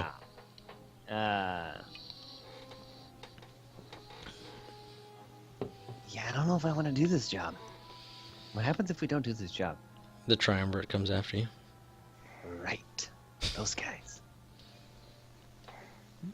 Well, ladies first. Medical experiments, triumvirate. Yeah, I don't think X12 is a stim pack. I walk in there and I kind of kick the gray slimy thing, making sure that it's not moving. You got your gun pointed at it, or you're just gonna go up and kick it? Nope, I definitely have my gun pointed at it. I kind of kick it. It just kind of flops. Just... Ugh. Okay. Mel's gonna take a step outside into the cold again. I'm kind of walking around and I'm looking. Is there anybody in a command uniform? Like an officer's uniform? I mean, there's some guards around. I check them for code cylinders or something. You don't really find anything too useful. It looks like everybody just kind of grabbed their weapon in a hurry and ran out here. They're not really equipped. Some of them don't have all their armor on even. They just kind of heard what was going on, grabbed their gear and ran out. Stupid Imperials. No wonder they got locked out. They didn't even bring their stupid code cylinders and I kick one in the face. You coming or what? Let's do this. So, sounds like... She's gonna go outside and she's gonna drop to her knees and just kind of have a moment to herself. Alright, so it sounds like this is kind of taking hold of your characters a little bit, so we'll do our first fear check of the module. Let's do it. Alright, so you can use your cool or your discipline, whichever one you would like to use. It's gonna I would be... like to use my discipline. Discipline as well. Alright, what are those? 2 yellow. Okay. And because I am so confident, whenever you make a discipline check to avoid fear, you automatically decrease the difficulty by 1. Ooh. That's handy. Alright, so that red's going to a purple, huh? At least you can't get a spare. Decreasing Decreasing drops the number of dice. Okay, so just the purple goes away. Right. Upgrade, downgrade is changing to the Alright, so just the red, not the purple. Yep. Alright. So it's getting to you, but not at the point that it's actually debilitating or anything. On your next fear check, you can use these. You can use one of these for a blue and pass the other one if you would like. Yeah, I'm putting on a bold front. I'm just kind of walking around, staying busy, looking at him, making using gallows humor and milling around. But he's looking at this stuff, and it's like he's a hard-bitten soldier, but he's not seen carnage like this before. Yeah. The grit freaking him out a little bit. So the failure will add a setback to any check you make until you succeed at a fear check, but you'll get a blue on your next attempt. Okay. And then you can pass the other with the advantage to Mela on this one if you would like. Well, I would definitely do that. All right. Like I say, he's putting on a bold front. He's walking around in there. He's holding it all in, making it look like it's not that big of a deal. I get 2 yellow and a green. So Mela's outside. She's just trying to breathe. She's like, settle into the force. Give her I don't that know blue. what my destiny is, but Give her the blue. Whatever you are, tell me what to do. And the force answers. Wow. Force taps her on the shoulder. Be like, look, it's cool. Don't worry about it. You got this. So, you how does the force tell you that you know what, everything's going to be all right? And what do you want to use this triumph on? There's a slightly less cold wind that kind of blows to the cavern that, in comparison to the rest of the wind, feels, like, I don't know, unnaturally warm, but it probably isn't. And so it just kind of invigorates her and steals her resolve as a sign. Like, I'm supposed to be here. This is what I'm going to do. Let's do it. Okay. All right. And then, so that triumph, just make a note or something. We'll go ahead and kind of, because the force is backing you up, your next attempt, you can upgrade that green to a yellow.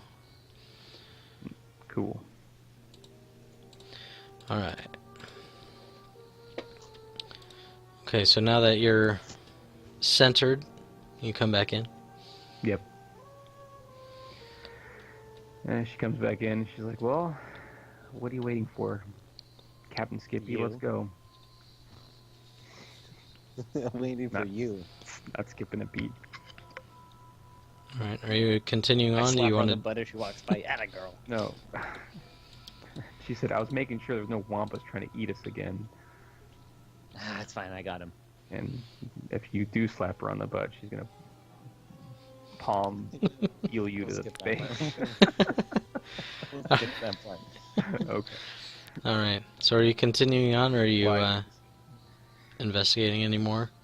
Just gonna try to survey the scene anymore. I mean, the gray creature. Is anybody alive?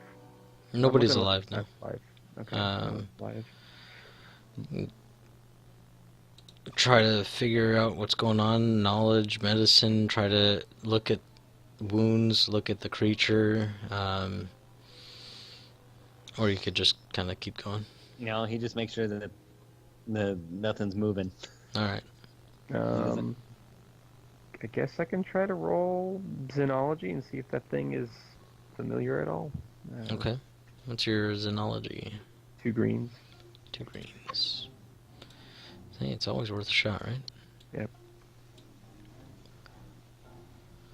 So you don't really know what this thing is, and as you're looking at it, it's just grotesque, and the fangs and the claws, like it just looks so inhuman at this point, that it's just kind of, you're not, succumbing to the fear check or anything because you've already passed that, but you are going to take a strain, just one, to just because it's like, oh, So gross. that thing looks just nasty. Don't want to deal with that. Well, let's go. All right. Okay, so you Boss can, lady. yeah. So you continue down the corridor. Glow rod leading the path, I assume. Yep. Oh, I guess at this point, I'm gonna pop out my glow rod. I'm gonna be checking like the opposite direction that his Okay. glow rod's facing. All right. So you guys are both kind of just peering around, looking for what you can see, checking behind you again every now and then. Mm-hmm. So as you continue down the corridor, you see a guard, one of the prison guards. He's lying on the floor and he's still shaking, but he's alive, but he's bleeding. He's got a bite mark on his thigh. He's got claw marks across his chest, and he sees you guys coming. He's just, help me. Okay. Stella puts on her base, or I keep calling her Stella. Mela puts on her best bold face and gets alongside the guard and says, "What happened, Trooper? We're reinforcements sent from above. What's going on here? The facility's in lockdown." And Debrief me.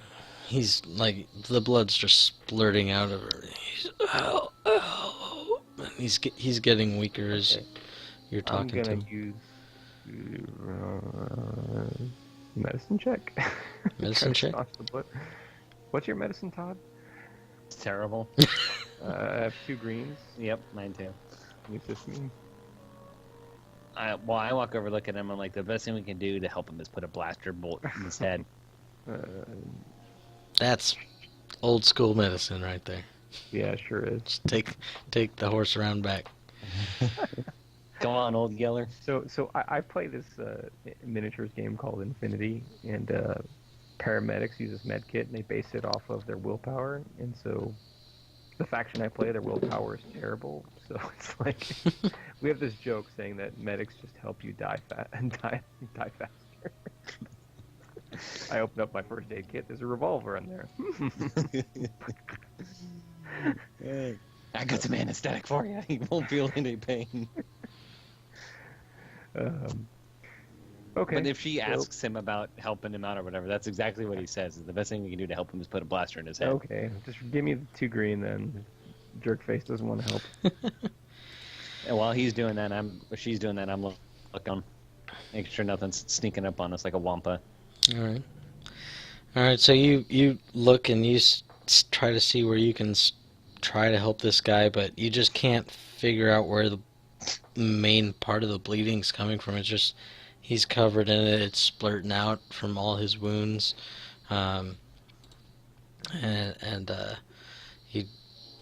you're trying to grip certain areas, but it turns out it was just covered in blood, and it wasn't the actual wound. And you're just trying to see what you can do for the guy, but alas, nothing you do seems to be helping. So I finally kind of bleeds out, and as he kind of utters his last words, he says, "They change or kill everything." And as he dies off, his hand kind of releases off, onto the ground, and a code cylinder rolls out. Ooh, might grab that. Well, what was that supposed to mean?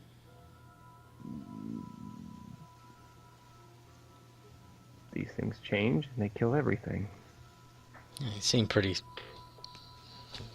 clear, right? Oh, what changes? Well, if I had to be a thinking person, I would say that whatever they've been experimenting on has changed and is killing everything. Wasn't that thing in a prison jumpsuit? Yep. Remember, you were supposed to be an experiment too, according to our cover story. The experimental health packs, not experimental things.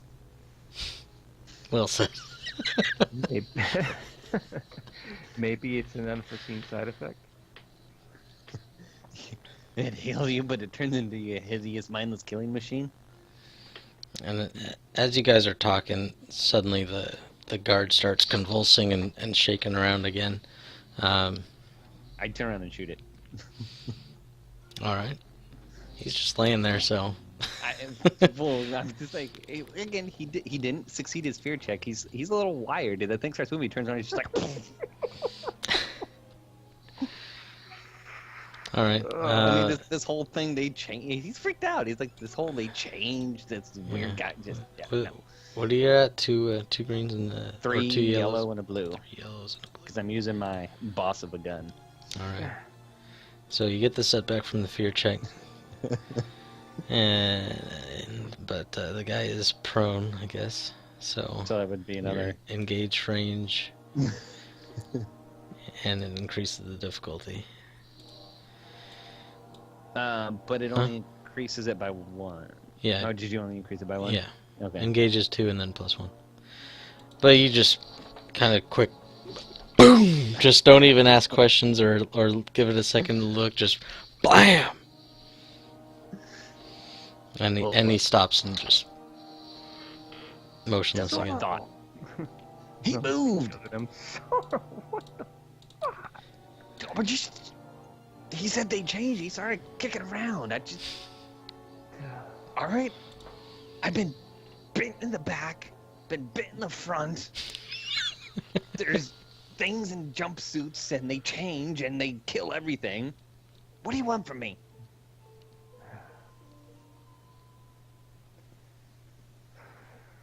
Mel just kind of shakes her head and is like, whatever, let's just keep going. Let's get this over with. So past the guard, several more meters is a door, and it's got a little code cylinder port into the detention area. Have we not passed any other rooms or anything like that? Has it just been a hallway? No, it's just kind of like a warehouse section. Sure. Well,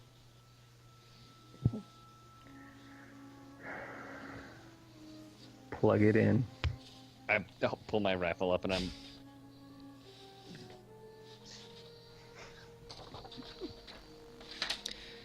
Alright, so you guys approach the door. Mella's got the code cylinder, right? Yep. Okay. So she goes and opens the door. So as you go up and approach and you hit the code cylinder, this door is not frozen solid, so it kind of goes much more smoothly. But the area is poorly lit beyond, but you're hearing some kind of shrieks, like some animalistic noises that you now know to be probably monstrously eating any flesh it can find. So fear starts coursing through you guys again, so we're going to make another fear check.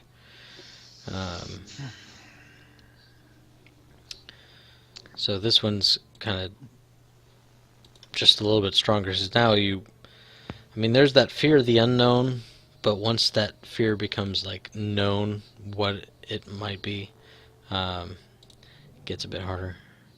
3 yellows for me. 3 yellows. Oh yeah, because that includes the upgrade, right? Yep. All right, so you're still good as far as the fear goes, but it's a weird kind of check to determine. So it's not really like taking hold of you and giving you setback for the rest of the encounter, but it is going to upgrade the difficulty of your next check by 2 for both of the despairs, 1 for each. Um, for if something ends up happening.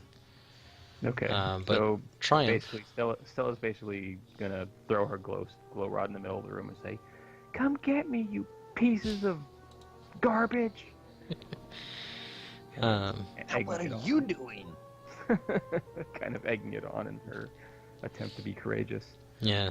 So that's kind of how I'm gonna go with the despairs and the triumph, because the triumph is supposed to cancel out certain things, but because of the despairs, it's supposed to give you also permanent things. So I'm just kind of like gonna wash them a bit. That's a hell of a check. Yeah, I know that's a nasty one. All right, I've got 2.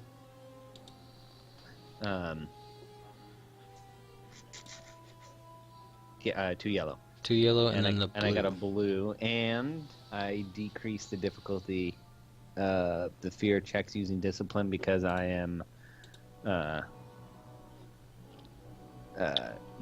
Okay, so how does that work when it's just 2 reds? Because it doesn't downgrade. Does it just go to 1 red, or? Well, it depends on how everything is being generated, because if you have like all upgraded dice, if you have like 3 yellow and something upgrades your check, it adds a green die to it. Okay, so this is a 2 purple that's getting double upgrades. So it would go to 1 purple, which gets upgraded twice. Is that it? Well, I don't know. Which is the same thing as just a downgrade. I mean, it'll be up to you to. I mean, if it's 2 purple, like it's upgraded. If it's getting upgraded twice, then yeah, it would be 1 purple, like it's upgraded twice. But there's not a second die, so it would probably add a purple. Yeah. So it's the same as a downgrade in this certain circumstance. In this particular scenario, yeah, I would. Okay. Yeah. Because there's no purple to remove. Okay.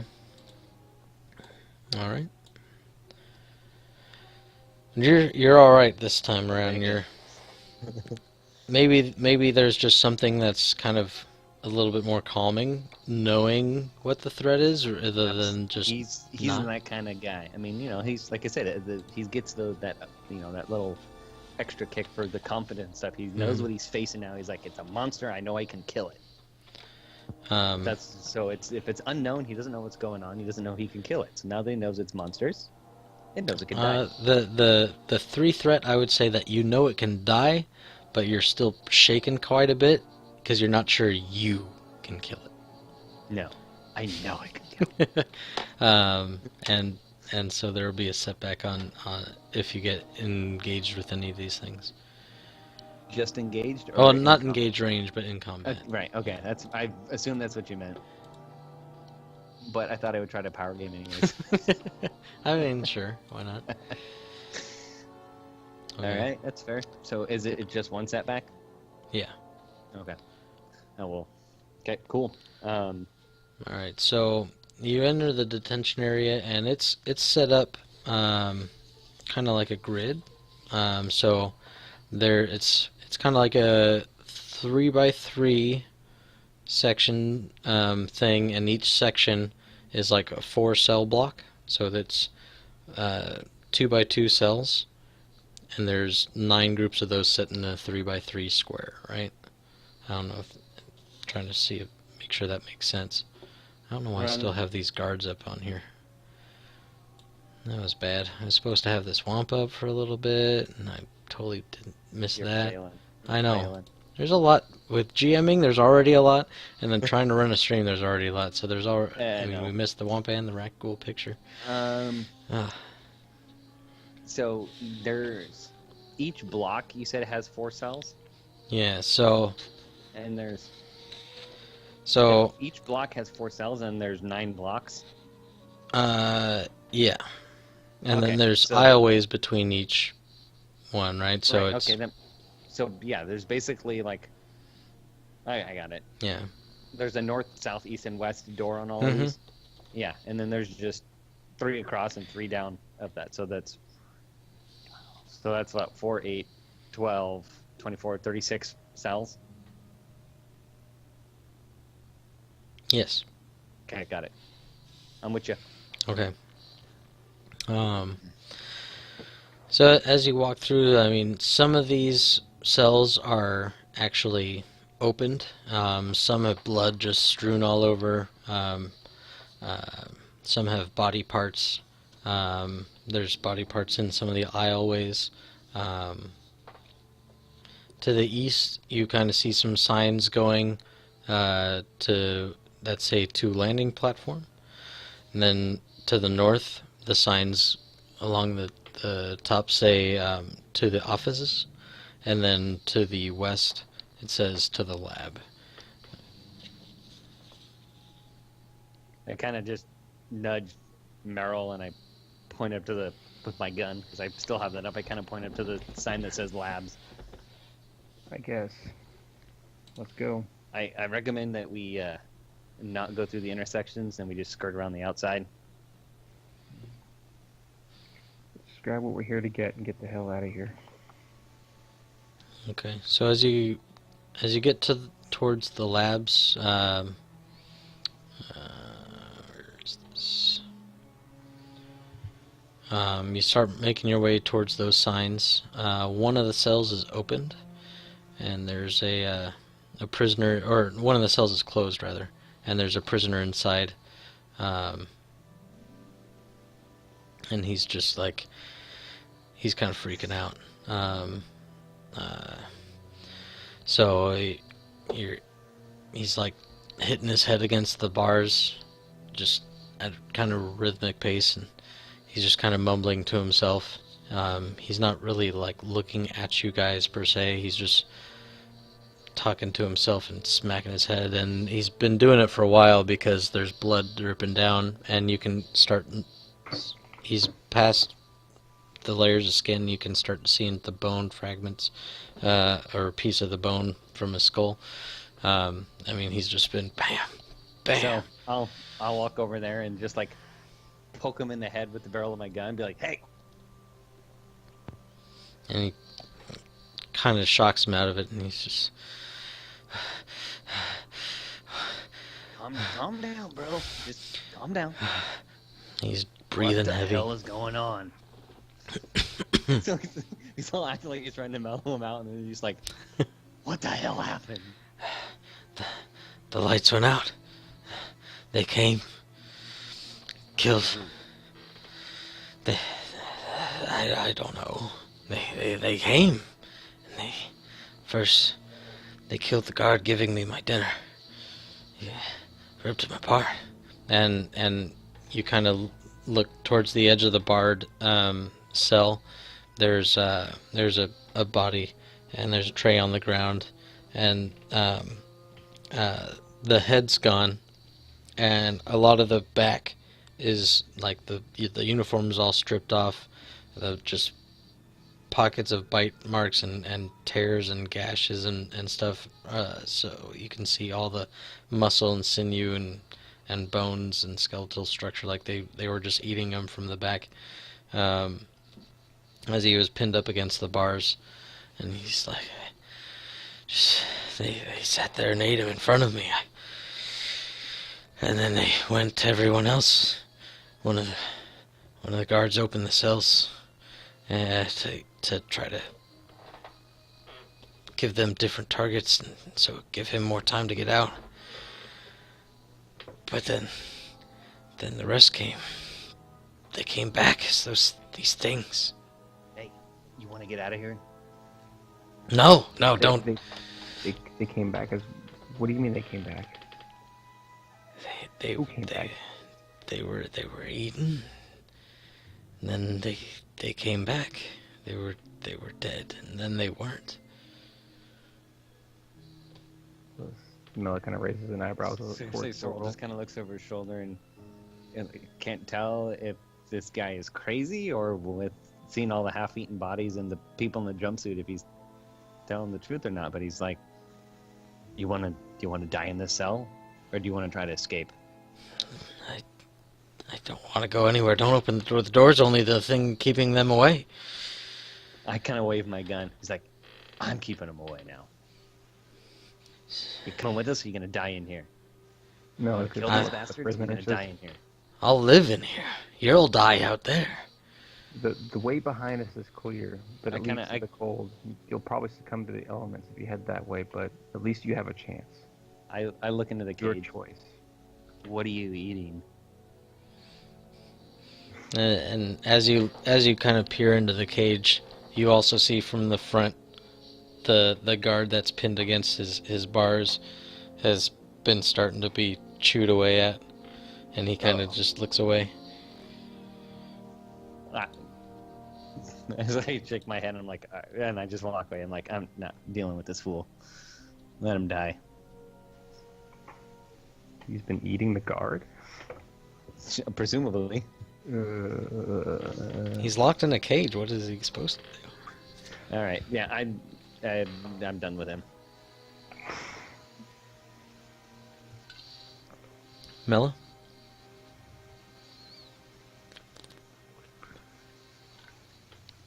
Well, do you want to try to run for it or not?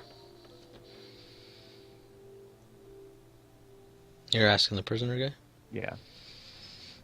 I live in here. You die out there.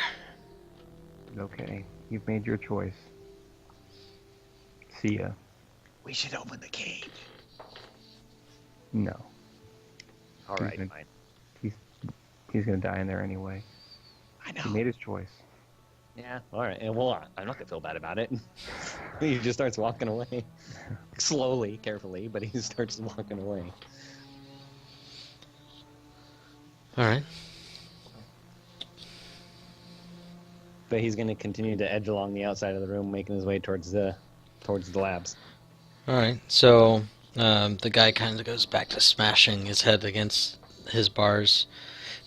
You'll die out there. You'll die out there. Safe in here. Okay. But he starts doing it harder, and the clanging starts getting louder, and you start hearing some snarls, seemingly attracted to the noise.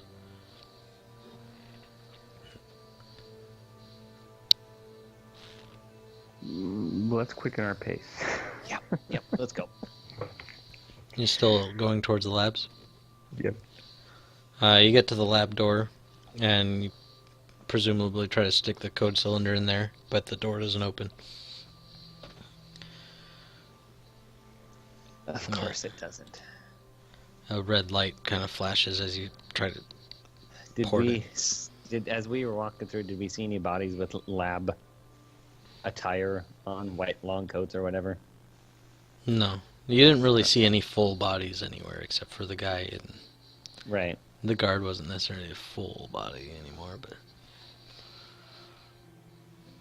Well, we could check the offices, see if there's any commanders in there that might have the code cylinder to the lab.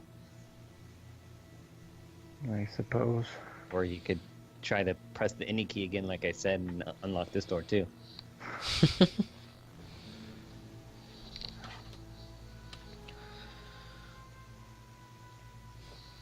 Well, it's worth a shot while we're here.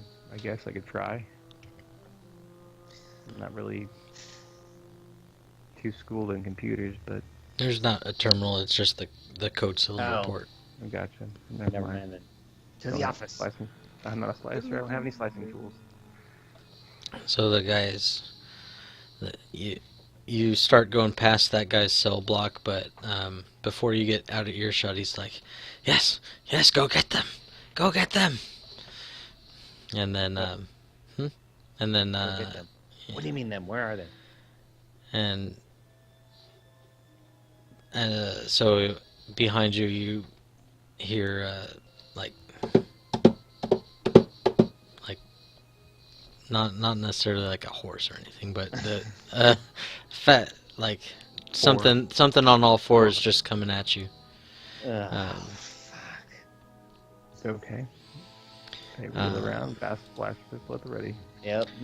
All right. So presumably you guys have been waiting for something to happen. So Yep. I would allow cool Well, I'd rather roll with my vigilance. because it matters. Precisely. All right. My vigilance is better too, but whatever. Cool work. Well, you got to roll your own separate. 3 successes, Yes, nice. yes, yes. Your Mella's is Green and yellow. green and yellow. Oh, same. Hey, same Holy rolls, same balls. pool. Nice, not Nice. We're boss. bad. We're pretty good at this, man. Alright. 1 success. Not as good, though, because successes are better than advantage. Oh, advantage break ties. But there ain't no ties. Ain't no ties here. Alright. So we got a PC, and PC slot. So you wheel around behind you, and from around that guy's cell block comes 3 of these creatures just on all fours, just going after the sound. And then after they got to the sound and they couldn't get to the guy, they started following their nose. How far away are these guys? They are going to be medium range at this moment. I'm gonna just open fire. Are they a group or are they individual? It's a group. Okay. Group of 3. I open fire on the group of 3, but I'm going to aim, take 2 strain, and aim again. Unless you got something super cool up similar your sleeve. green, gray creatures. What's that? Gray. Yeah, it's the same looking creatures. One is in a guard's uniform and one's in a prisoner's uniform. What's the other one wearing? Is he just The other one's naked. It's just a naked as a creature. table? Yeah. So that's gonna be 3 yellow and 3 blue. 3 yellow, 3 blue. Mm-hmm. What a check, man. I do get a setback die though, right, for my last fear check. Yeah. Just a 1. And then that'll be gone. Alright, so you wheel around behind you and get the jump on them. Fire first. Yep. It's like solo. Alright. I 9 crit. 9 plus 2, is that right? 9 plus 2. I used 3 of them to crit for sure. 1, 2, 3,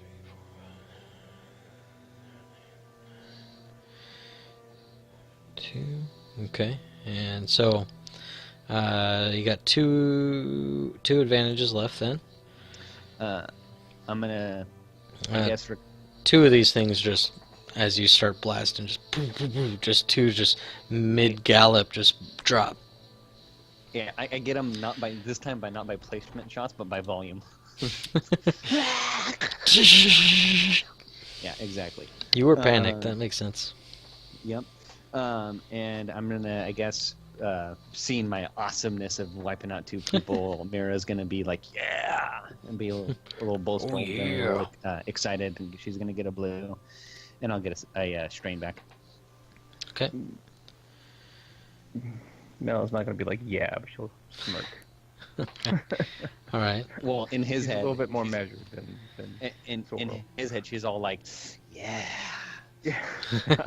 Cool. Ooh, look at that man. Yeah. What's that? With her hair flowing in the wind. He looks, Mhm. in fact, he looks like Princess Vespa when she's shooting the guards after he gets his hair destroyed. She's just like, Rambo. Okay. So I'm going to shoot with my blaster pistol a green, yellow, 2 greens, and a blue, plus 2 upgraded die for my Despair's last go. Oh, Upgraded so it. And I'm going to aim, so I'll just add another blue there. Okay. Yeah. Always good to aim if you ain't moving. All right, rolling it.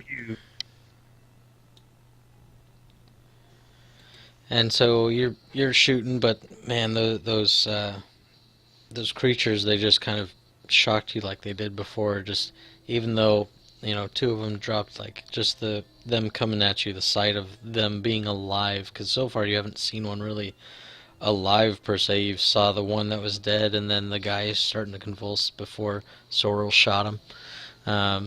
you're And welcome. and so seeing them just mobile, I think, is what panicked you. Yeah. I wouldn't say panic, she just kind of hesitated, like it's not like this isn't real. She just refused to acknowledge that this is real. So she wasn't really focused and aiming properly. So she's just making noise. Pew pew pew. All right. 2 advantage. I'm going to pass the boost to Sorrel and regain 1 strain. Okay.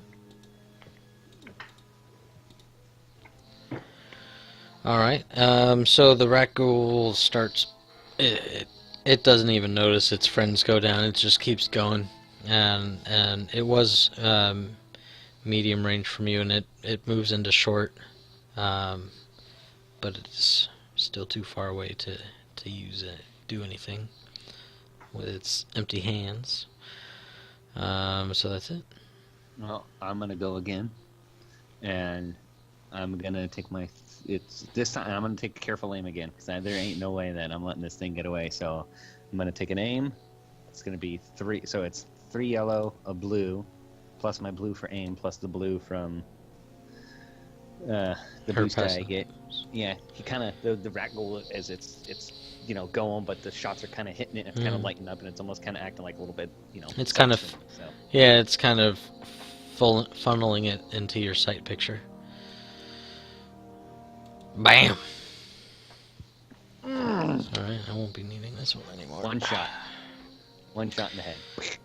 Just, and it just kind of, as it kind of flips backwards from the it had the momentum, and then just and does a full-on flip. Yeah. All right. He kisses Vanessa. All right. So you guys keep making your way to the offices. Yep. All right. Sure. So you get in there, and it's a bit cleaner in there. I mean, there's not as much blood and everything, but papers are strewn about. It's like all the personnel kind of just tried to get out of there and leave as fast as they could. There's, I mean, just kind of your normal office area, desks and chairs and everything. Yeah. Well, Sorrel just goes through and just starts opening drawers and just throwing stuff out, looking for code cylinder key or something like that. Or I guess he goes. Does it look like there's like a supervisor's desk or something? I mean, they're kind of more cubicle-esque, but there is kind of like an actual like office towards the rear of the area. Yeah. So Let's go search that. Okay. So you head in there, and you start just kind of tearing the place up, looking for something as small as a code cylinder. As you go in there, there's kind of shelves with books and everything. All the normal stuff you would expect with an office, a computer station, and everything. There's a lab coat hanging off of a little coat rack. I searched the lab coat. So you search the lab coat. Clipped to it's an Imperial ID card for the infirmary doctor, which is presumably where the guy worked, just kind of patching up some of the inmates and things. In the coat pocket is an unmarked code cylinder. I first I take the badge off and I put it on my jumpsuit, and then I grab the code cylinder. All right. I'll play doctor. Okay. There's still the desk, cabinets, things like that. Do you want to keep looking around at stuff, or do you want to just move on? I don't know. I look over at. I'll take a quick peek while he's searching the lab code and all that stuff. Yeah, I was gonna say. Okay. I look at Merrill, and I was like, "Well, it's like, you want to search this place for papers?" Yeah. Is there anything in specific you're looking for, or? I'm trying to find any information on this, whatever has changed everybody. See if there's any kind of news bulletin or alert or advisory. You want to check the computer for that, or you just think they're gonna like make an internal memo? Hey, be advised. For your information, things are going south. Yeah. People are getting eaten.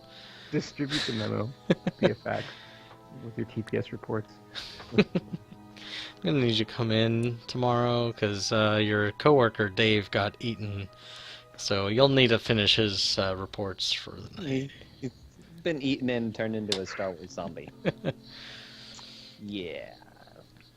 Hey, there's space zombies. There's space everything. All right. Absolutely. So I'm gonna. Huh? No, never mind. I'll let her go. Anything of note on the computer that I can find? 3 green is your computers, right? Yeah, 2 I think. Let me double check.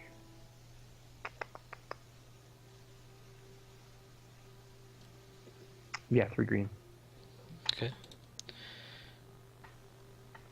And the officers were left in a hurry, so nothing got kind of locked up really tight.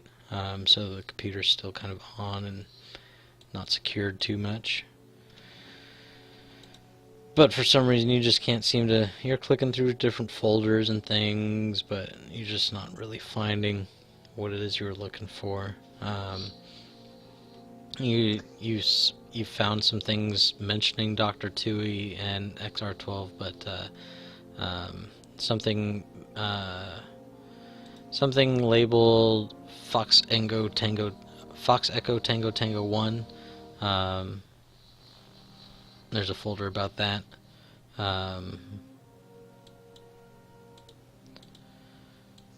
But nothing too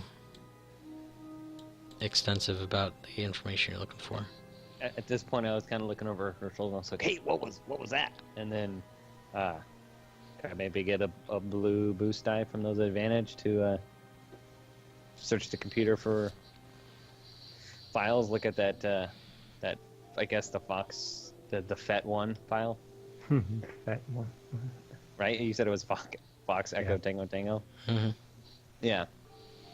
Mine's only 2. Okay. So you peer. Hey, wait, hang on. Go back to that folder right there, and then it's an internal memo from one of the colleagues of this person, this doctor, asking them to bring the sample from their office into the lab. But it's dated pretty recently, much more recent than you might expect. Like, this might not have been taken care of yet. Ooh. So there might be a sample around here. So then, can I use those advantage for a boost die to search for the sample here in the room? Sure. Yep. 1 yellow, 1 green for perception. 1 yellow, 1 green. Oop, I guess I should put a difficulty in there. I win. 1 difficulty shouldn't. We'll just say 2 and 2. Yeah, so So it's still good. So you notice in a cabinet there's like a little safe box sitting in there. There's a little code panel on it, but there's also a little hatch for some of the wiring and things. Is there not a code cylinder for? No, it's not really like a door or something you would use a code cylinder for. It's just kind of like, think of like a gun safe with a little quick keypad or something, but there is a little mechanic access hatch. So can I say then, with the advantage for the perception, that on the computer I saw a file that was saved that was just called passwords? No. No, I'm not saying that. Oh, okay. Oh, yeah, yeah. I'm just saying as maybe a boost die to try to hack into his password folder, right? Make it a little easier to try to find the passwords that he has saved on the computer. I'm. What would that be? It would be more of a mechanics check to open it. You could pass a boost die for that. So was my idea no go then? I mean, it's not necessarily something people have. I guess they might. I've got one. Just gonna walk over to the safe. I got a ton of different accounts and stuff. I have a password protected password file book. So that's what I'm saying is That's weird. I'm gonna. Can I spend a light side point to just shoot this thing and open it? I mean, Star Wars door logic, I suppose. Let me just switch that on over. So you just blast it and it pops right open, and there's a little bit of like a mist coming out of it, kind of like those, what is it, like Jurassic Park where they pull the vials out and there's the steam coming out. Yeah, dry ice effect kind of a thing. And there's a single vial sitting in there, and it's labeled Fox Echo Tango Tango 1. Are you sure this is what we're looking for? Nope, but it's definitely something else. Okay. It's not X-12, but it's definitely some other top secret project. I mean, it was here in a obviously secure safe. What does the ID tag from the doctor say on the lab coat? It just said that they were the jumpsuit. doctor infirmary. Okay. But yeah, he's pinned it to himself, so he's trying to impersonate a doctor. Yeah. While he's still wearing prison jumpsuit. Absolutely. No, he didn't put the lab coat on. He just took it off. Okay. I mean, in the Like, file. for all you know, if that thing breaks, it could be an aerosol. We could both be contaminated. So, do you really want to take it?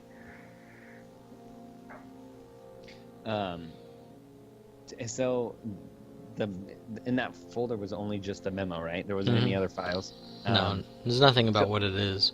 If they were supposed to if they were supposed to take it to the lab, was there any kind of strong box or anything like that in the room that you might use to transport? I mean, it's in its own freezer container that just got blasted.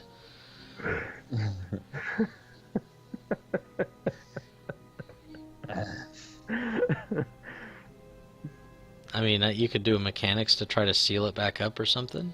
Well, I don't want to lock it. Can I at least just zip tie it shut? You got some space duct tape. How big is this thing? It's not very big. It's like a small gun safe, like one of those really small For portable like just ones. a pistol size? Yeah. Is it something that? Okay. Carry would be another encumbrance. Yeah. Okay. Well, I will. Yeah, I guess see if I can at least just get the door to latch shut. And take it with me. Okay. The whole thing, safe and all. Well, let's go to the lab. Maybe we'll find some equipment we can transport safely there. I still take it with me though. Yeah. I don't want to have to do as much traveling or do as little traveling as possible in this hellhole. Agreed. Okay. Anything else you guys want to look for in this? Poke around the cabinets and see if there's anything else. If there's any data pads or anything like that might talk about research or anything. There's a separate office, like for like a supervisor or something, or no? That's where you guys are. Okay. All right. It's kind of like an office infirmary kind of area. Is there any medical supplies? I was gonna say, infirmary is in. As you're opening some of the drawers and things, you both find a stim pack. Hooray! Is there like an auto dock?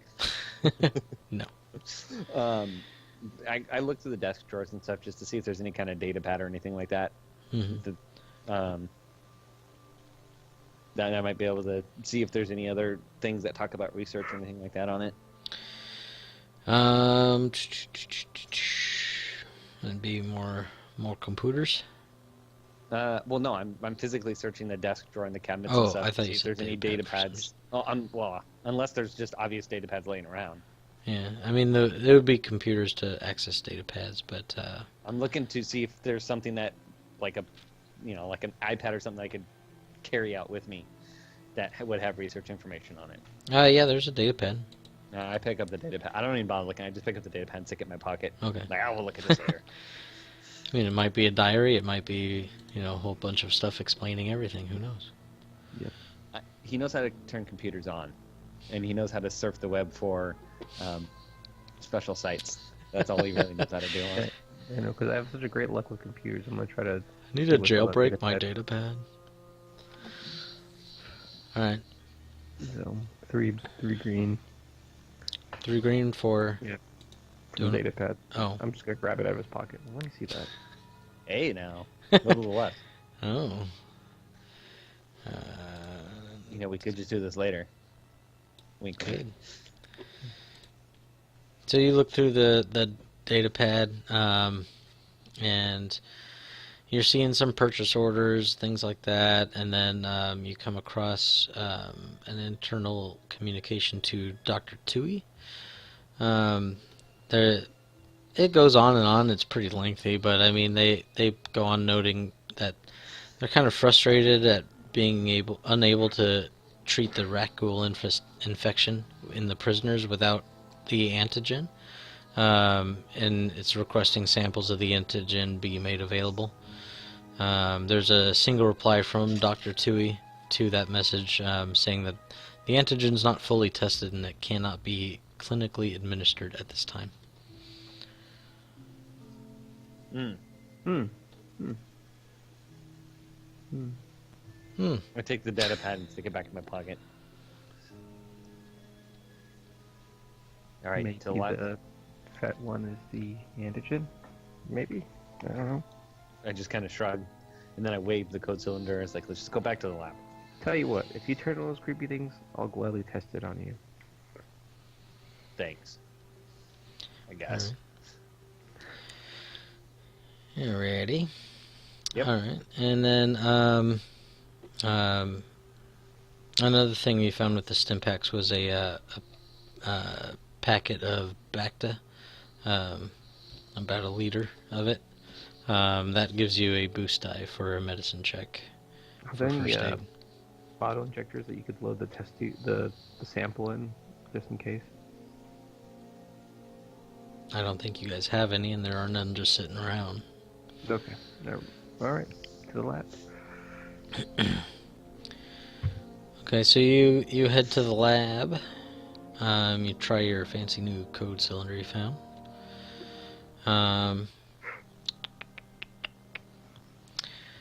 So the doors are locked. There's no computer terminal, but you kind of plug the code cylinder in, and the door kind of nice and smoothly, real swish, just a real soft swish noise goes through as it opens up. It hasn't been opened too much, you can tell, because it's nice and smooth. It hasn't been well worn. It's almost silent as it opens up, like a well-maintained store would be. So you enter the experimental lab. A soft puff of air kind of comes out, a little more of that dry ice kind of as the door opens. The room is kind of circular. It's got a massive pulsing power conduit that kind of winds around, big power cables that go along the floor. They go up to the ceiling and everything. It's kind of ringed of computer terminals in the center of the area. It doesn't look like too much of the action has happened in here. It looks actually pretty clean.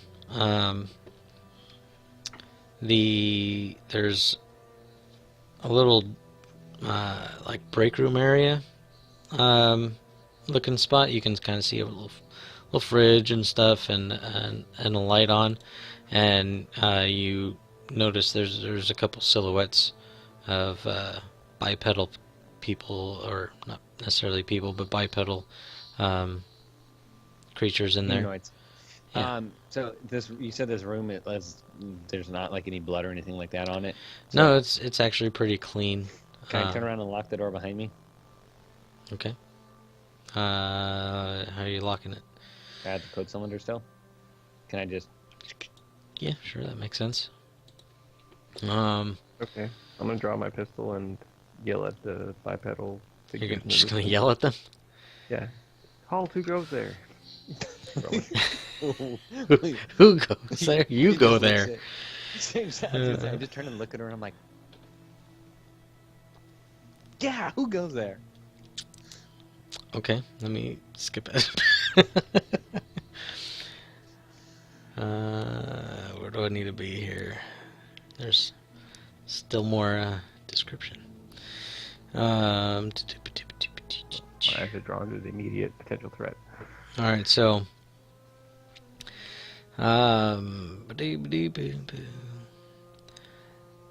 you kind of see both of the people kind of come upright, like they weren't expecting to hear somebody shouting at them, and they come out of the doorway, and they're like, "Where did you come from?" Well, I'm still wearing an Imperial officer's uniform, so I'm like, well, where the hell do you think I came from? Alright, so you're trying to deceive them and be kind of an Imperial, just that you work here? Yeah, or that I come from some sort of response team or something. I'll leave it to their imagination. Okay. Uniform, I'll give you a boost to have the uniform on for your deception roll. Which isn't very great, but I mean, it's better than nothing. 2 greens. 2 greens. Okay. I'm gonna be nice and give you guys a force point back. Upgrade the check. Oh, I'm a good guy. But they're like, oh, he came from that carnage? I thought everybody was dead in there.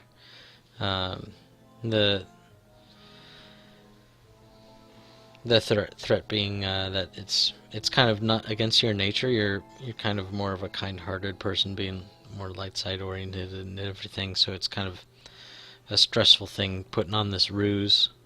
So take a strain. But I didn't think there was anyone left. How did you make it? How have you survived? We were part of a response team, and I'm the one kind of standing there in the prison jumpsuit. Yeah. And I my gun and I just kind of wave. Your big rifle. I was the only one that survived the breach, and I found this prisoner here, and I decided to. The enemy of my enemy is my friend. You know what I mean? And so we made our way here. I'm investigating what's going on. We thought it was a prison riot, but it appears to be something more. That's what everybody thought it was. So you're just kind of trying to kind of appeal to them a little bit more, Yeah, and so their logic, their reason. Okay. Plausible. So are you thinking more charming than decepting, or? Let's see. Let's see what I'm looking for. How many greens? How many yellows? Yeah. I mean, well. Because you've kind of already convinced them. So if you wanted to try to be more like. I guess I'll do. How about coercion? I got the gunpoint. So you're trying to pressure them into. Yeah. Like. I'm an Imperial officer. I'm the one asking questions here. What the hell's going on at this station? So 3 greens. 3 greens. And then I big intimidating guy standing there with a gun. Can I help? Yeah, you can give a boost. Right. And they're like, oh, you. Hey, I help. Hey.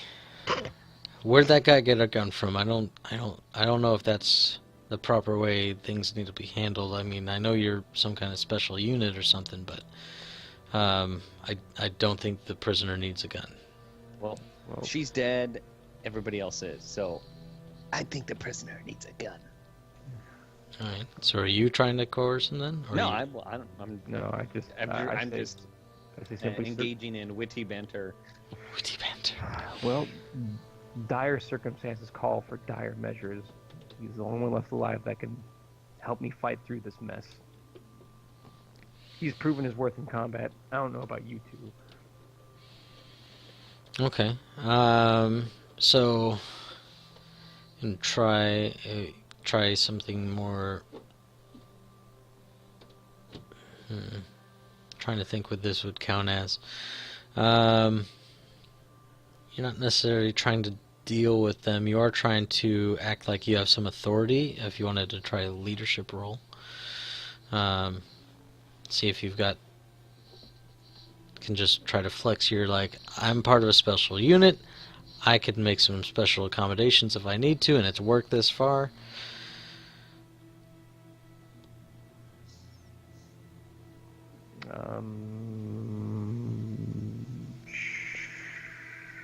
Sure. You sound Two confident. greens, I guess. I mean, I've already. How many rolls are you gonna make me roll? As many as that tells me to make you roll. You're the one that jumped into it, but without having more knowledge of the situation. Alright. Boost is gone. Tactical mindset here.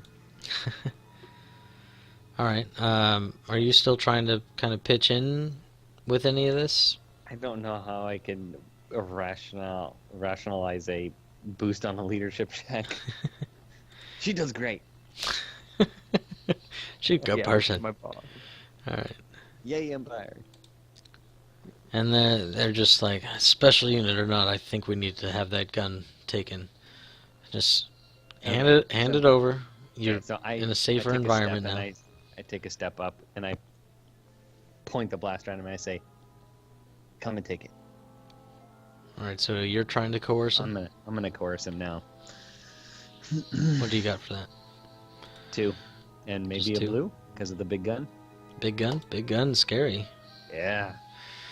Alright, you do have a force point. What do you think, Meryl? No, but All right, let's roll it. Meryl, it's Mella. Come on, Mela, whatever. Meryl. I'm gonna call you Meryl. Meryl. That just makes me think of Solid Snake. Yeah. Maybe that's why it's in my brain.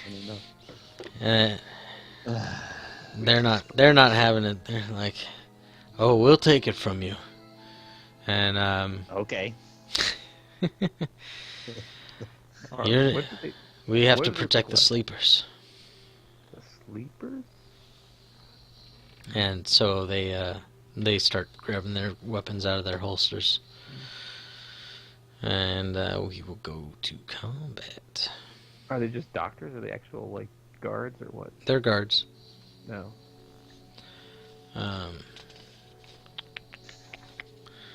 It is 12.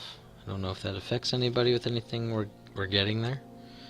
So Do we have enough for a decent amount for next time too? not necessarily.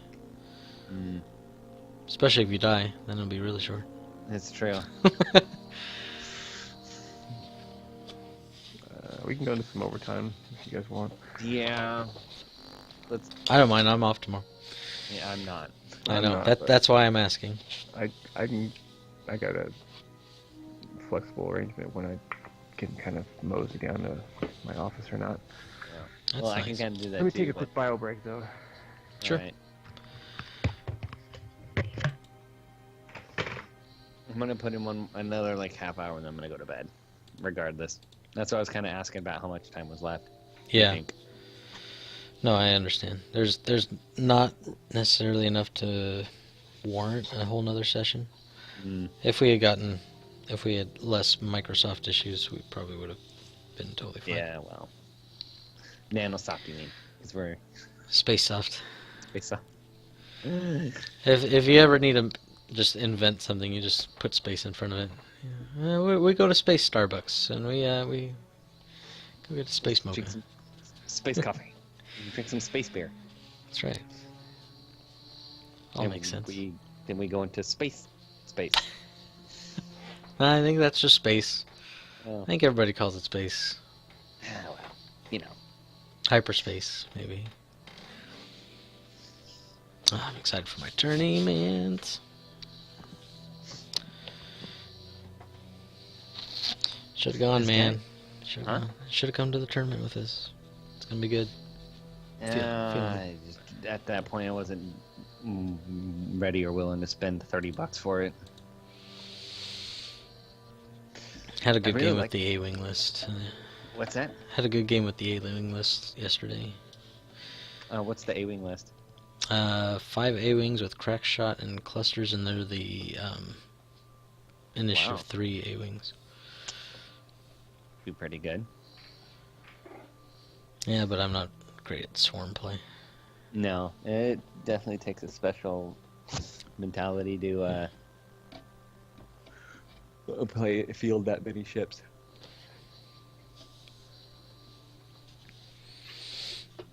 I'm still waiting for my frickin' the resistance kit to ship. Oh, really? I'm really gonna like that Ray and that Falcon. Alright. Okay. Alright, so going into combat, one of them grabs a blaster carbine from his holster, and one twirls around a force pike, which is like a spear kind of a thing. 1-1 for me, doesn't matter. 1-1. It doesn't matter what. Cool anyway, so. Cool. Cool. Sweet. Boom. 1-1 for me as well. 1-1.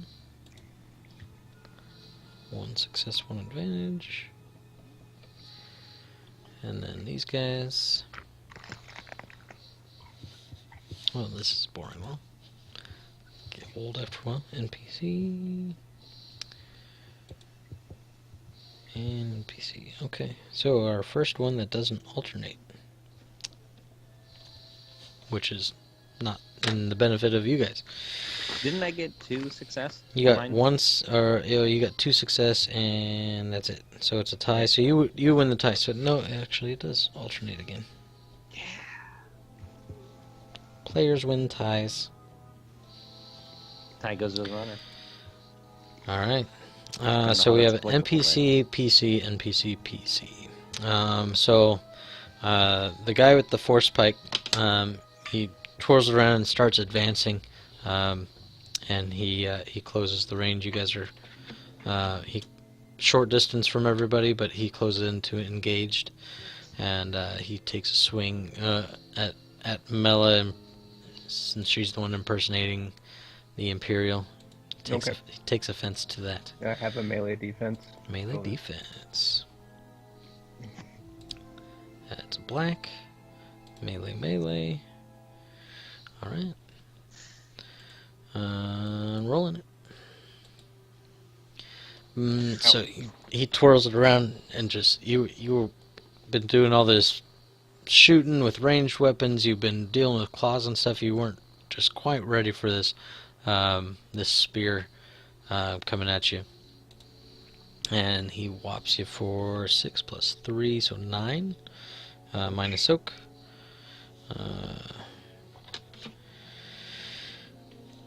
So 6. And he's going to pass a boost with his advantage. Okay. Unless you've got something super special to do, I'm just gonna mow somebody down.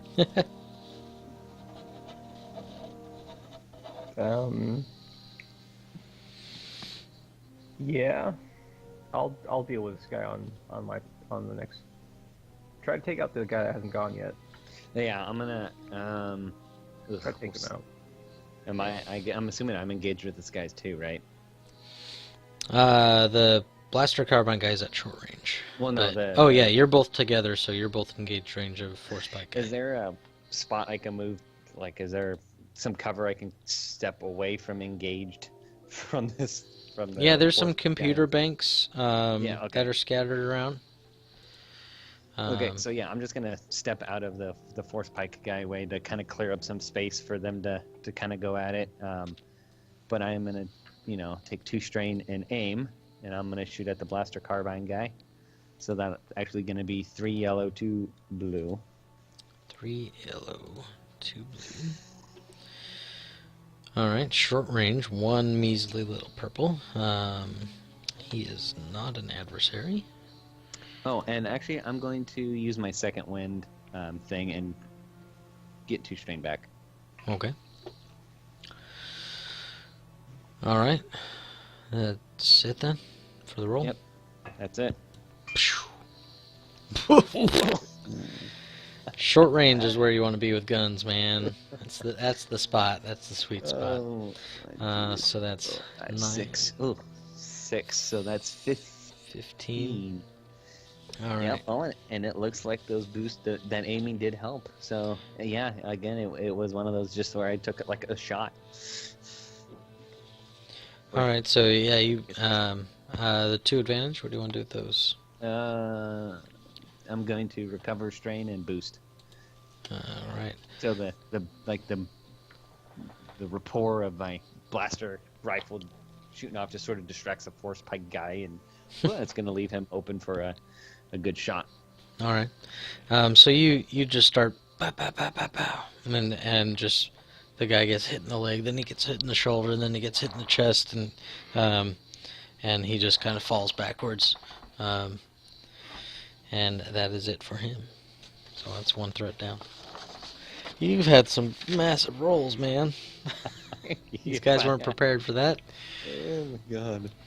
There was a success on every single one of those die. It's nice. Yeah. I mean, you could have fit another one there and another one there, but... I mean, it was sure. I could have had more success for sure, but I mean, I could have aimed again instead of moved, but... Yeah. Alright. Is there a silhouette one size object I can use to I mean, there's computers, there's cabling, there's things like that. like you like could launch a wall locker or computer. something? There would be cabinets and things. You could throw a cabinet. Yeah, I'm just gonna throw a cabinet in this guy. All right. What's the pool for that sucker? So it's gonna be difficulty 1 because it's silhouette 1. 2 yellows, a green, and a white. Green and a white. Got it. All right. 2 light side. Look at that. You're super, super goody 2 shoes. All right. It's 10 if I remember right. Yeah. 10 plus 3, 13. So you just smash this dude into a wall locker, but in doing so, when you go to kind of like use the force to rip it off and throw it, it kind of throws you off balance, giving him a boost for an attack. But you just smash him pretty hard, and it just kind of bam. But it rolls off the side of him. It's hit him square though. It hit him really hard, and he's kind of like, oh, doesn't even know where that came from. Kind of even looking around like, is there somebody throwing me like over there? All right. The other PC or NPC died, so his slot's gone. So we are back at the top of the order then. So he kind of NPC, but so he kind of looks back up and he doesn't know where that came from. So he spins around and he looks at Sorrel, that is smoke still coming up from his blaster rifle. I blow him a little kiss. And he looks at his buddy that's on the ground now, and he's like, what even happened? And he just charges, and so he moves into engaged. You do have that cover that you got behind, though, that computer bank or whatever. And I have a melee defensive 1. Melee defensive 1. Cover, no force. Armor. I'm in combat armor. All right. And I'm gonna spend this dark side upgrade just to make it a nice even 3 yellow instead of that awkward green. Sure, why not? And he swings, and he just comes in, and he's just... He actually goes in for a stab at you, and he hits the stun setting on it, and he just blasts you with it for a total of 6, 7, 8 stun, which is basically 8 strain, minus soak, but he does have Pierce 2. Okay, so 8, I take 6. And he's gonna activate a crit. Where's that D100 you got sitting around? Oh, look, I rolled a 1.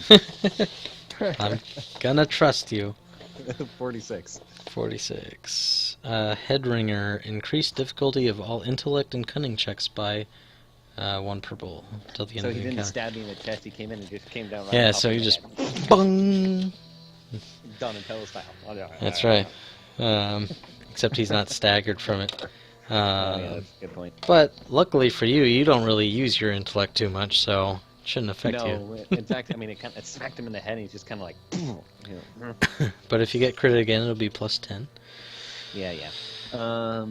But you know what? He's gonna be like, ow! And he's gonna jab the gun into his chest, and... I don't want to... Aiming twice is gonna put me real... Yeah, no, okay, I can't aim twice. So we're just gonna make it 3 yellow and 2 blue. Because I'm gonna aim once. 3 yellow, 2 blue. I can't afford to take any strain. Okay, and... It's engaged melee, or it's ranged with an engaged target, so it'd be an upgrade, right? Upgrades the difficulty. Okay. So 1 purple, 1 red. Okay. So wait though, because that's what, and then the reason why I'm asking about it is because I have the forearm grip, which when attacking engaged only increases difficulty by 1 instead of by 2. I don't know what that means. I'm not sure because I don't have that in front of me. I've just got the little cheat sheet thing. So you'd only get 1 red? That I'm only getting... Well, like I said, this says... The mod I have... It increases more dice. Upgrade is worse dice. Right, it increases the difficulty by 1 instead of by 2. But... You have a source that's saying that it upgrades the check. Ranged light versus melee. Oh wait, ranged light versus melee, 3 purple. Ranged against engaged target. Okay, so ranged light versus melee is 3 purple. Okay. So, and then yours says it increases by what? Oh, well, because I actually have ranged heavy. So I'm sure ranged heavy increases it by 2. But I have yes, the mod. so it's 4. I have the mod that only increases it by 1. Okay, so it's like range light versus range melee. Okay, Right, that's okay. just a different section of this cheat sheet. So Okay, instead of increasing up to the 4, it's just the 3. Actually, you know what? Okay. Knowing that it's going to upgrade it that much, he gets whacked in the head. He's going to just take a step back and unload on him. He's going to do the smart thing, and he's going to take a step back from that pike. So he's going to move back into short range. I'm not going to aim, so I'll just be the 1 blue, and then keep it at the 1 purple. Okay, so you're stepping back into short. Yeah, instead. he got. I mean, he got knocked like loose. He's. I know he's not supposed to do the smart thing. All right, but you blast him. 11. 11's enough. Yes. So you just kind of your head's ringing and stuff, and you kind of just you step back and snap up, and just as usual. Sight picture on point. Pow pow. And he drops. I don't want that anymore. Gives Vanessa another kiss. Alright. Alright, so those 2 guys drop down. You look around, finally, because you didn't really take the time to look around before.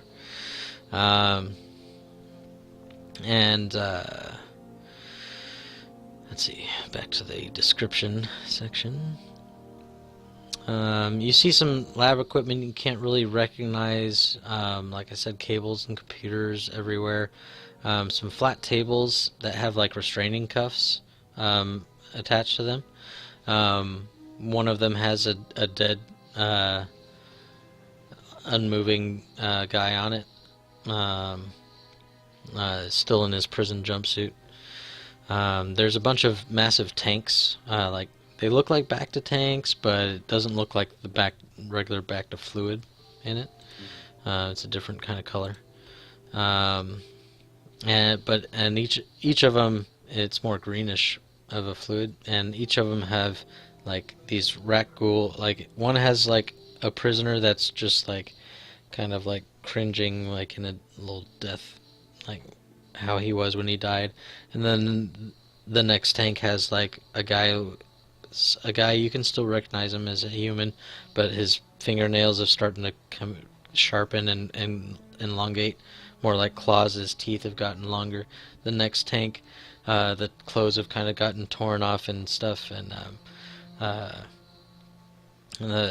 it's become less recognizable, as starting off as any kind of alien species that you would recognize, and kind of so on and so forth until you're seeing tanks with a full rat ghoul like you've been fighting.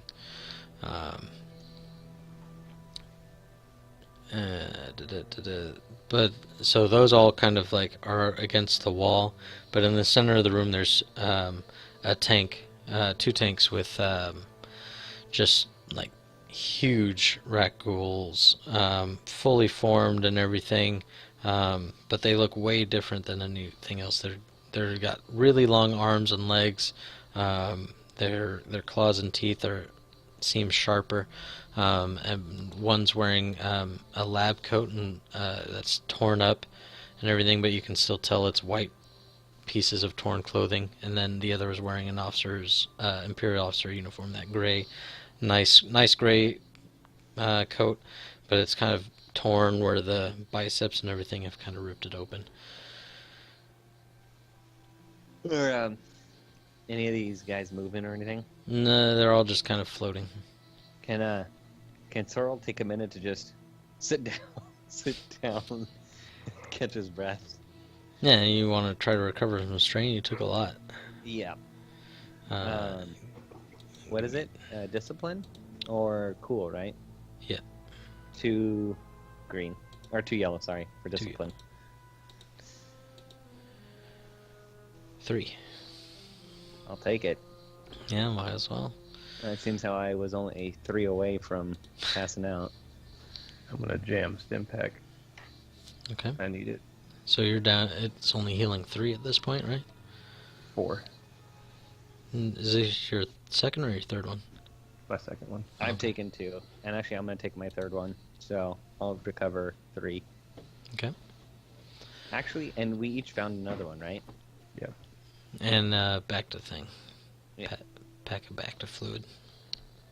Gives you a boost on the medicine check. Yeah. I wave the back to. How well off are you on wounds? I 10 out of 12 now after that stim pack. No. As I'm 3 out of 13. You're 3 out of 13. Yeah. I think one of you is counting down, one of you is counting up. Yeah. I'm counting up. I'm counting down. All right. I'm only. So you both are pretty good on wounds right now. Yeah.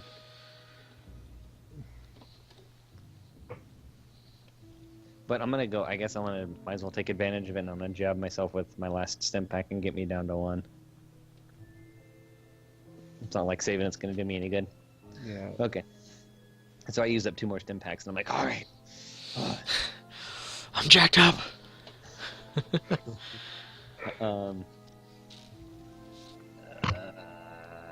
Well, I look at all of the creatures and stuff. I'm like, well, now what do we do? Let's see. We get what we came here for, and find a way to blow this place to hell. So you look around a little bit more. There's some glass doors into some more little laboratory kind of areas, and one of them It has a big heading over it that says XR12. I point to the giant sign and say, "Look, I found it." Alright.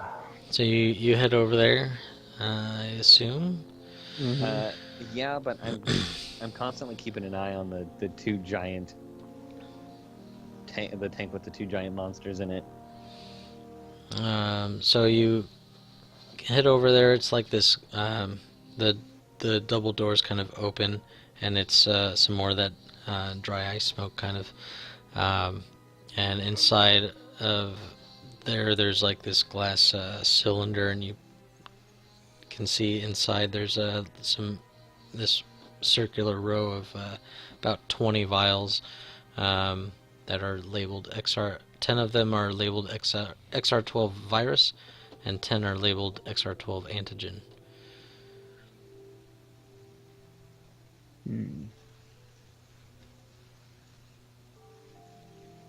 I don't know about you, but I don't think we'd take the virus.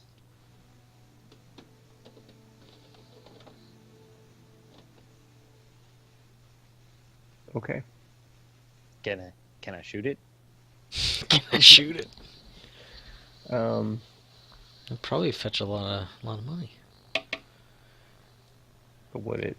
Your criminal syndicate would probably greatly appreciate it. I'm sure they would, but no, we don't want to bioweapons running amok.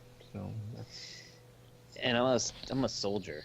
I like I'm a mercenary. I like to kill stuff for money. He half does it for the money, half does it for the fun of it. So even if he had a whole windfall of cash. Yeah. Mella's just trying to do the right thing. She's trying to become a Jedi, though she doesn't really understand what that means. So all she knows is the stories. So she's like, this isn't right. We'll grab some antigen and try to sell that to the syndicate. Alright, so you scoop those up.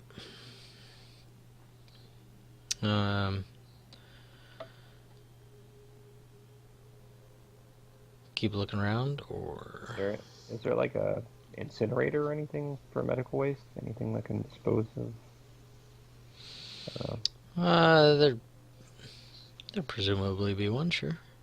Okay, I'm gonna just check all the viruses in there. Okay. Yeah. So those go in and steam comes up as it just burns them all up. Can we leave now? Yeah, let's get out of here. Alright. So, you leave that little storage area. As you leave the storage area, you kind of hear some more noises coming through. Just some snarling, some glass kind of like crunching.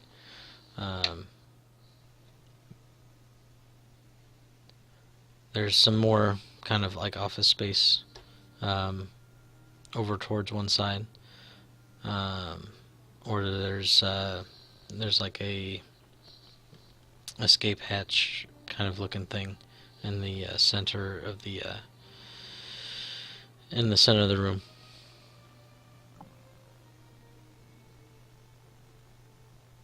Escape hatch. Just a hatch in the floor. I say we go the way we came.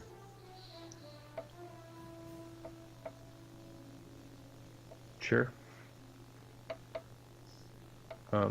He's gonna whisper this too, with the crunching glass and the snarling.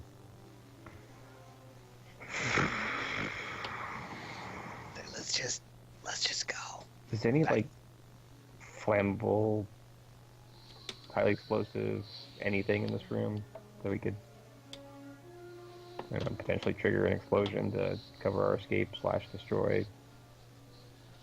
We just lock the door and leave. I got the code cylinder. Lock it and we leave. But it doesn't stop a strike team from coming here and rediscovering what has been worked on. We gotta destroy data too. Not my problem. Let's just get out of here. We got the stuff. We can go. Is there anything, Jeff? You want to look for like a computer terminal or something? No, I'm just looking for like I got grenades. Something I can throw a grenade on and maybe cause some sort of explosion / fire that might. There's not like a bunch of gasoline tanks or anything inside. There are computer terminals around and stuff. There's the and then there's a computer readout on the XR12 case that you guys were at. Does it say anything like that catches my eye? I'll take a glance at it. So you go over and look at it, and there's a panel on the XR12 case, and it's got a counter on it, and you guys have probably it's probably only been like 15 seconds since you guys took the stuff and have been kind of like talking about what to do. So it reads 9:45, 9:44, 9:43, and it just keeps going. Let's get the hell out of here. Oh, that's a good idea. I wish I would have said that.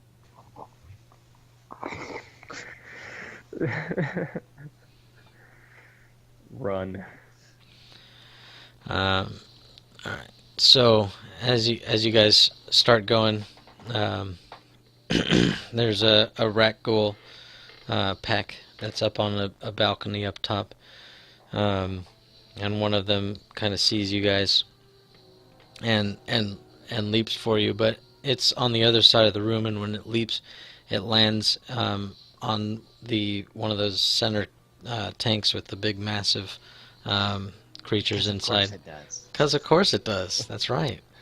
See, you know how this goes. You knew that as soon as I described them as bigger than the others. That's why I was watching it bigger than the others. And the glass shatters, and the larger creature in the lab coat stands up and howls this just menacing, beastly howl. So we're gonna do another fear check. Well, so I know that there's not a lot left for a whole nother session or stuff, but it's 12:30 and I do need to go to bed. I was up at 4 yesterday. Sounds like a personal problem. It was. Mm-hmm. How long did it take you to deal with that guard? You can finish this guy off. The giant raccoon? Yeah. Alright, let's do it. So, fear check.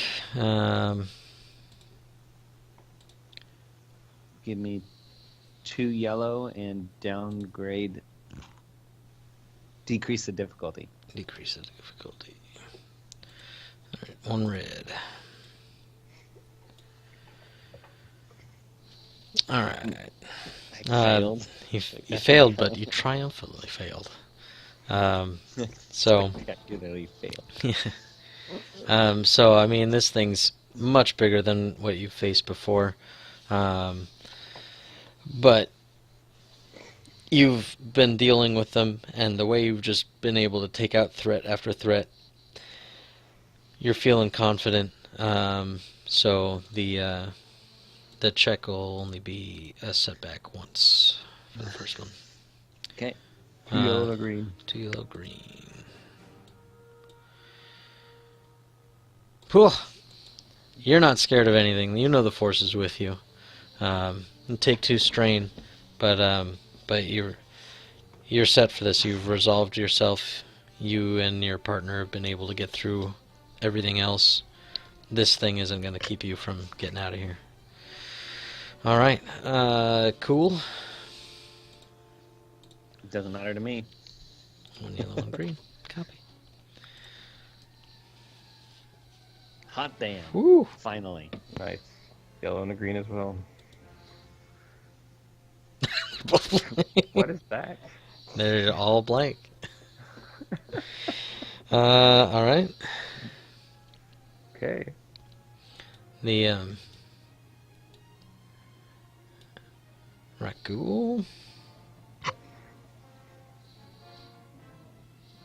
All right. So So we have PC, NPC, PC, because when as it kind of stands up and howls, the little rat girl that jumped at it and broke the glass, it just grabs it, and snaps its neck. Do I know that? What's her name again? Marla? Mela? Mela, whatever her name is. Can I see the grenades hanging off of her? Oh, her If I flash do, I'm grenades? Oh, is it flash No, grenades? I have 2 frags. Oh. You see, they're on my belt. Yep. I point at the frag and I just kind of wave my hand. It's like, blow it up! Okay, I'm gonna chuck a frag at it. All right. It It's is gonna be currently medium range. So so I got to move to get within short range. 'Cause Mhm. that's the throwing range of it. If you don't want to do that, I'll take a shot. No, I'll do it. And it's a green, 2 greens and a yellow for me. 2 greens, 1 yellow. You might want to aim. Well, I'll take strain to aim. Why not? Okay. Oh, that's right, you had to move. But, oh well. All right. An adversary, so upgrade the purple. All right. Ooh. What does that thing do? It is damage 8, and I can inflict criticals, but I don't have any advantage, so just damage 8. All right. Yeah, no crits Well, there. So that's 12, right? Yeah. Okay. All right. So you lob this thing and it just lands right at its feet. And it just boom blows up and just kind of shreds the shrapnel from the grenade. Just kind of shreds the legs of this thing, and it looks like it felt it for sure. And it just kind of rears back and charges. And comes at you, Mela, with 1 yellow, 3 green, and melee. I have melee defense. Melee defense. All right. Ouch. And it just starts just clawing, just frantically, howling and everything. So it is 5 plus 3, so 8. And a threat, which it will take. What's good for a threat? It will take a strain, which goes to wounds. Owie. Todd? Marla, or whatever your name is. It's only been 3 hours. I don't know who you are. I'm gonna take 2 strain, aim twice. So that's gonna be 3 yellow, 3 blue, and I'm just gonna unload on this beast. Goodness gracious. That dice pool, man. You're supposed to have 4 other characters here. Granted, I've dumbed down some of the threats, but I would, yeah, sure. But Right. wait, yeah, I'm at short range right You're- now because you move up. No, but he did. He did. We were at medium. Oh yeah, and then he moved She up moved, towards Mela. yeah. Yes. Well, I'm engaged, so that might add some difficulty to your Oh. shot. Yeah, I'm sure that does. I think it adds up, or it upgrades. It upgrades. Oh, I hope I don't shoot you. Yeah. Well, don't worry. I'm gonna give you a light side point. To help see if we can make that happen. I'm gonna go ahead and spend one of those to just add a. Yeah, I'm agree. gonna get some more dice in there. Seems like a good time to You don't spend need- You need more dice. it. Yeah, Yeah. more dice. We don't have enough here. More cowbell. Oh. I'm gonna crit it 600 times. No. Can you crit more than once on a single shot? No, but you can spend the same amount of crit to add 10. Oh, okay. So that's 1, 2, 3, 4, 5, 6. 7. And I still have another left over. I'm actually gonna do that too. Okay. I'm gonna recover 1 strain with my 1 advantage. I'm gonna spend my 6 to crit and then add 10 to my die roll here. That would be 50 plus 10, so 60. 60. It's gonna be an agonizing wound, increased difficulty of all brawn and agility checks till the end of the encounter, which actually matters. And that's 9, 10, 11. Yeah, 11. All right. That is a clutch crit, baby. Oh, it's totally worth spending the extra points. I think so. And one more blue, or one more advantage. What do you want? No, I recovered strain. Okay. All right. Okay, so we're back at the top of the order, which is a PC. Should I just go again? I mean, I've got the cannon here. She's got the force, though. You don't have the force. It's true. It's an action, use a impact, right? Mm-hmm. No, I think it's a Well, you maneuver, but you have to pull it out still. Yeah, you got to draw it. But I think it's only a maneuver to use too. So it's either way, it's 2 maneuvers. Yeah, you can't use it and. Yeah, I'm gonna get out of engaged range with this thing and try to use some large objects in the area to force throw stuff at it. Okay. Build me that pool real quick. White. Got that one. White. 1 purple. 2 yellows and a green. Okay. Spending my dark side point to try to give it a hand here. No, I'm gonna spend a light side point there. Sure. Just gonna trade these suckers back and forth. Now's the time. Pretty much. Alright, here we go. Alright, so you're grabbing one of the computer terminals or something? Yeah. Alright, well you rolled the dark side point, so first off, are you gonna activate it? Or are you gonna use the dark side to activate it? Alright, so you're just filled with the hatred and stuff from all the things that you've seen going on.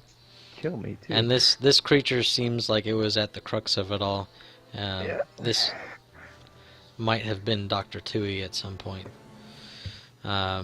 So you grab a monitor. You got a Triumph. You tell me what happened, man. Let's see. And that it's gonna end it. So you tell me exactly what happens to this thing. How does it die? So,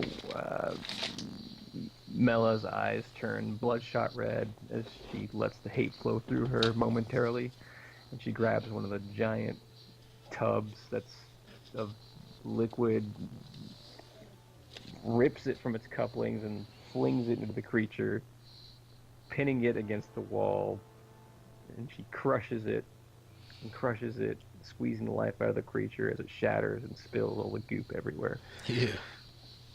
Grody. Alright. That sounds completely good. And gruesome. Just the kind of ending this thing needs. Alright, so that thing just howls and writhes until the glass shards and everything just kind of keep going through it until it just stops moving. Cool. Alright, where are we headed? Out. Out? Are you guys going all the way back the way you came? I don't. Yeah. I don't know. That's what Todd says to do. So. Does the hatch say like exit on it? I mean, it's a hatch in the center of the room. Yeah, that makes me more think like it's, I don't know, like a maintenance. I'll open it and you can see what's inside. Sure. So you open the hatch up, and it's a small ladder that leads into a little corridor that heads straight in one direction. I shrug and I like hop on, like get the ladder and I like slide down the ladder. It's been about 5 minutes since you last looked at that timer. Yeah, so I just, like I said, I kind of jump on the ladder and I do the whole cool guy slide down the side of the Nice. Let's run. Nice. All right, so you start running down the corridor of that walkway, and it comes to a ladder that goes up to another hatch, which I assume you guys will go through. slide up. Yeah, I don't think that's how it works. Yeah, so I'm with force abilities. you open the hatch, and you discover that you're on your landing platform, which is, of course, the main landing platform, so it makes kind of some sense. Why the hell didn't we just take this thing to get in to begin with? You landed right on top of it. You're underneath your ship. You're Yeah. seeing some of the bottom paneling and So, stuff. we're not going to waste any time thinking about this. We're just going to board the ship and get the hell out of here. No, he does. He takes a second. He's like, "You mean to tell me I could have just?" He climbs down and gets in his ship. It's like a video game level, cleverly engineered for you to get out easily. It sure is. All right. So we made it out alive? Yeah, so scrambling up, you notice the platform's deserted. There's no personnel, there's no bodies, there's no nothing. The big heavy door that had shut off the facility from when you first got here is now open. You see blood trails kind of heading off from where you had fought the guards, but now the guards are no longer there, and there's blood trails and footprints leading off into the snow. Off into this. Size footprints? No. So you get aboard your ship. Did you make sure you secured that when you left? There's supposed to be crew on board the ship, right? Yes. There's supposed to be, but Yes, we they didn't did. join us for this tonight. I had the key remote and Yeah, there you go. The ship lifts off, and you try to struggle with what you've just kind of experienced. You're trying to make sense of it all, and you've got these 10 vials of XR12 antigen that you obtained. Hopefully that's what the Triumvirate's looking for. and we have the FET. I have the FET one. And you have the FET one. And Whatever that is. you blast off into space. Into space.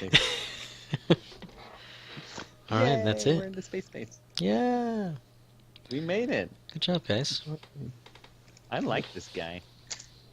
That was a I know. gorgeous gun of destiny. You can use it to keep going off into other adventures. I mean, I think I might just have to. I might just have to. I mean, he's a bit of a one-trick pony, but his trick is a really big gun, so it's kind of cool. I mean, you know. All right, guys. Well, this has been Ice Station Zulu. I hope you guys enjoyed it, and thanks for tuning in. We'll catch you guys with our next adventure in Star Wars: Edge of the Empire. Take it easy and have a good night.